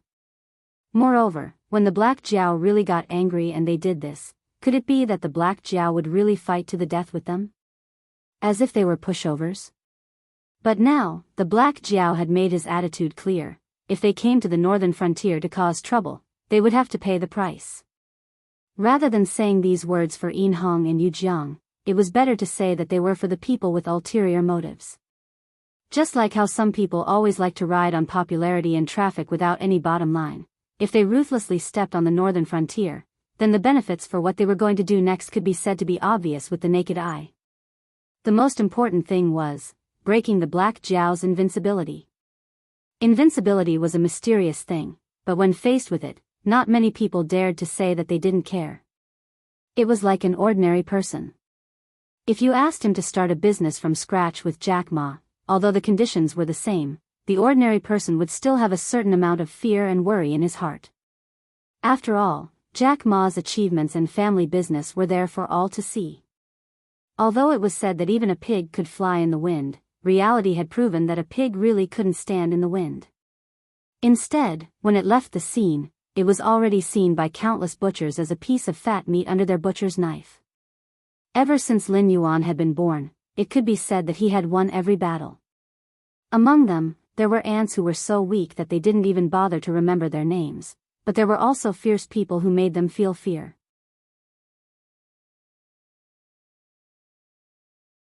If they were in his shoes, even if they didn't go to the extent of turning pale at the mention of a flood dragon, who could guarantee that they would always be able to maintain a calm state and convince themselves that they would definitely win? Invincible momentum. This was a sharp blade that Lin Yuan had hung over the heads of all the natives of the sky martial world. Furthermore, as time passed, this sharp blade seemed to be getting sharper and sharper. In normal times, of course, they could ignore this sharp blade, because normally, they wouldn't have a conflict with the northern frontier. Even if there were some small conflicts, it would be between the people below them and the northern frontier. Like the southern wasteland's venerable monster, who had almost shed all pretenses of cordiality with Lin Yuan, also didn't run over to the northern frontier to start a massacre, right? Because in the world of cultivation, the outcome of a battle didn't decide anything. The only thing that could decide victory and defeat was the silent contest between the strongest of the two sides. Otherwise, even if you destroyed the other side's country in one battle, the other side's strongest would madly slaughter your subordinates. In a short period of time, the advantage that you had painstakingly built up would be completely destroyed. Therefore, not everyone was an idiot who didn't know that the northern frontier was too powerful and needed to be targeted. Instead, there wasn't a single power that dared to say that they could fight against the northern frontier alone. Even if they pulled in a few strong reinforcements, they might not necessarily be able to win. Just like what Yin Hong said, even if they won, they would have to recuperate for more than 10 years. At that time, they wouldn't even be able to eat the meat, and would instead become a piece of fat meat in the eyes of others. But what if they were able to pull in reinforcements until they could win against the northern frontier? The distribution of benefits seemed to be somewhat uneven. In the world of adults, there were no fairy tales. Only benefits were the eternal and unchanging theme. If you pulled in a large group of people to fight against the northern frontier, you might not necessarily be able to win. Then why couldn't the other side directly join forces with the northern frontier to eat you up? In the face of enough benefits, human nature was as fragile as a bubble that could be easily popped. Just like in the spring and autumn period and the warring states period, the 6 states joined forces to attack the Qin dynasty. It seemed to be a great show of force, and they forced the great Qin dynasty into a desperate situation. However, in the end, because of the uneven distribution of benefits, they parted on bad terms. As a result, the alliance became a joke.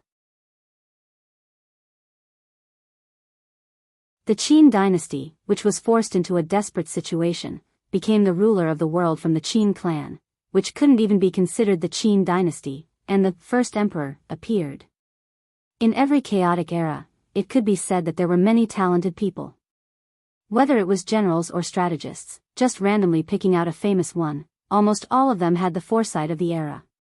Some of the ancient systems were still used in Lin Yuan's era. Were these people fools? Couldn't they see the principles behind it?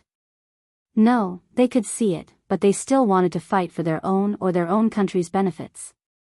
They didn't even hesitate to draw their swords against their allies. The current northern frontier was just like the Qin dynasty. It clearly had the power to surpass any dynasty, but if it followed the planned strategy of the northern frontier, it would instantly go from being the most threatening existence to being the least threatening existence. More importantly, now, no dynasty was willing to go head-to-head with the northern frontier, because they would pay a price that they couldn't bear. Instead, it would let the other dynasties take advantage of it. As long as the northern frontier could maintain its strength, no power would dare to start a war with the northern frontier. Yin Hong and Yu Jiang looked at each other.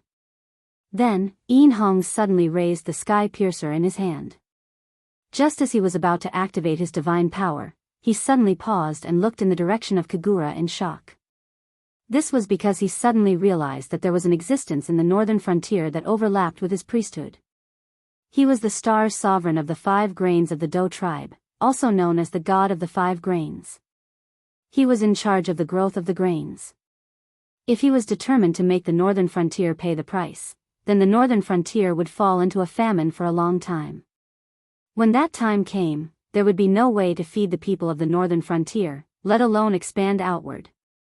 However, when he used his priesthood, he clearly felt a wave of helplessness. It was obvious that the priesthood in charge of the growth of grains had been taken by someone in the northern frontier. Some people in the Eldritch world said that the god of the 5 grains was the Yen Emperor, and Yin Hong didn't deny this. However, the two were not of the same system. No matter how capable the Yen Emperor was, he couldn't interfere with the governance of the heavenly court. Moreover, he couldn't play such tricks in the northern frontier under the nose of Kagura.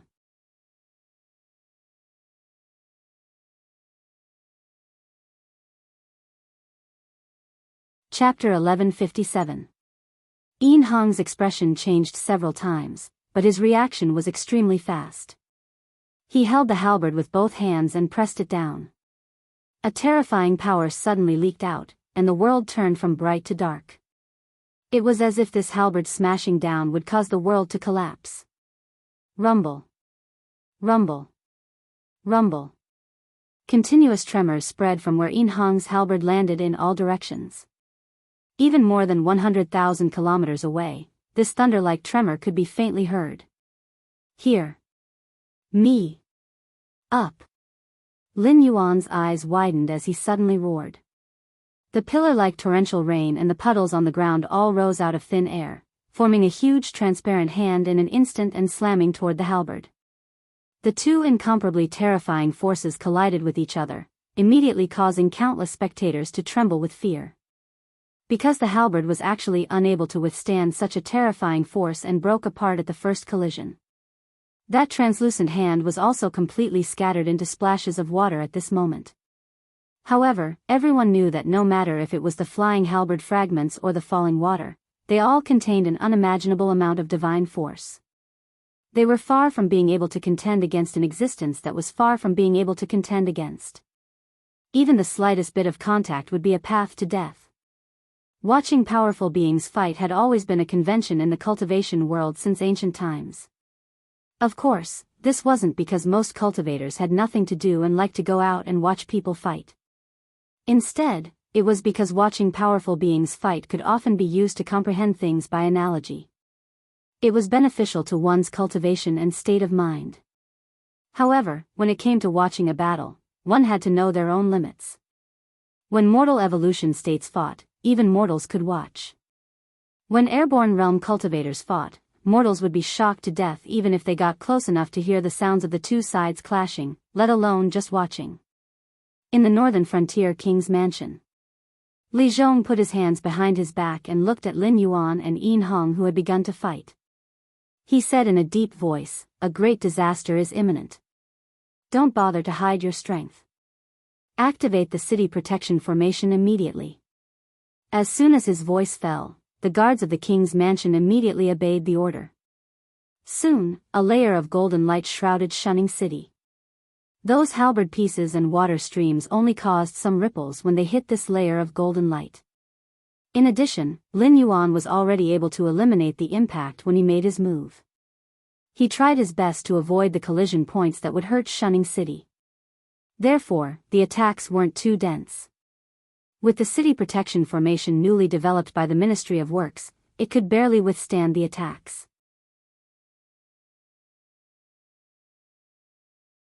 Lin Yuan looked back at the activated Great City Barrier Array, and his heart was slightly at ease.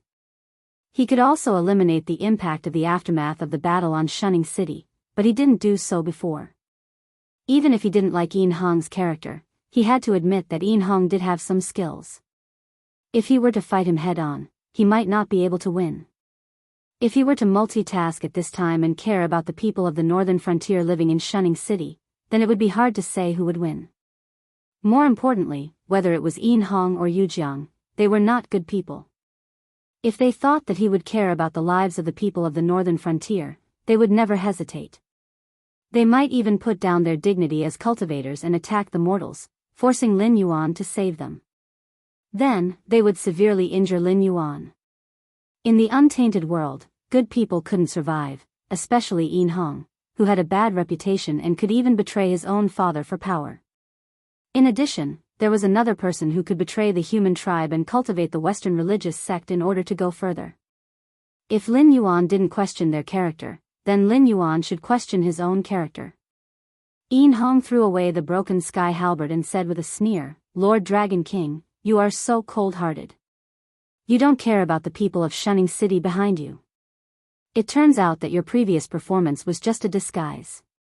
Lin Yuan didn't move and said with a sneer, "No wonder your father would rather choose Wu Geng, who is not talented, than pass the throne to you or your brother. You don't have a discerning eye. I didn't manage Shunning City. Did you cause any damage to Shunning City? Can you scare the people in the city to death?" Yin Hong's face twitched slightly and his eyes became bloodshot. At first glance, they looked like a pair of scarlet eyes. When Lin Yuan called him His Highness Qian Sui before, he only took it as an ordinary insult. Although the lifespan of a cultivator is generally not short, only a very small number of people who hide in their homes and cultivate on their own land can live to the end of their lives. Moreover, they must be very lucky and never encounter outsiders who come to find trouble. Most of the cultivators either die in the hands of other cultivators or under the claws and teeth of demon beasts. Even in the untainted world, similar things can be said to be everywhere. Therefore, even though he was angry when he was called short-lived, it was not too outrageous. In a sense, it was not wrong. Although Yin Hong was still alive, he was actually a spirit on the list of deification, which was similar to the existence of demons and monsters. It was just that his name sounded a little better. Not to mention that he was 1,000 years old, he was taken away by the clan of enlightenment to learn martial arts at the age of 12 or 13. Not long after he finished his martial arts and went down the mountain, he was persuaded by Shengong Bao and finally died in the Tai Chi diagram. His muscles, bones, blood, and flesh turned into ashes. It was true that he was short-lived. But Lin Yuan's words really poked at his sore spot. He never understood why his father chose Wu Geng, the worst of the three brothers. Both he and his elder brother were the sons of the king of Jiang and had the Jiang family behind them. They had help from both the government and the ordinary people. Moreover, he and his elder brother had never been idle or fighting. Instead, they had been studying all kinds of knowledge seriously. Until his death, he still couldn't figure out how they were inferior to Wu Geng. In Yin Hong's opinion, Wu Geng was a complete loser. After the Zhou dynasty destroyed the Shang dynasty, they still couldn't win the hearts of the remaining people of the Shang dynasty. And because Xian burned all the provisions, GFA couldn't move an inch. In the end, he had no choice but to make Wu Geng a duke and order him to manage the old land of the Shang dynasty and the remaining people of the Shang dynasty. But in fact, GFA was just helpless.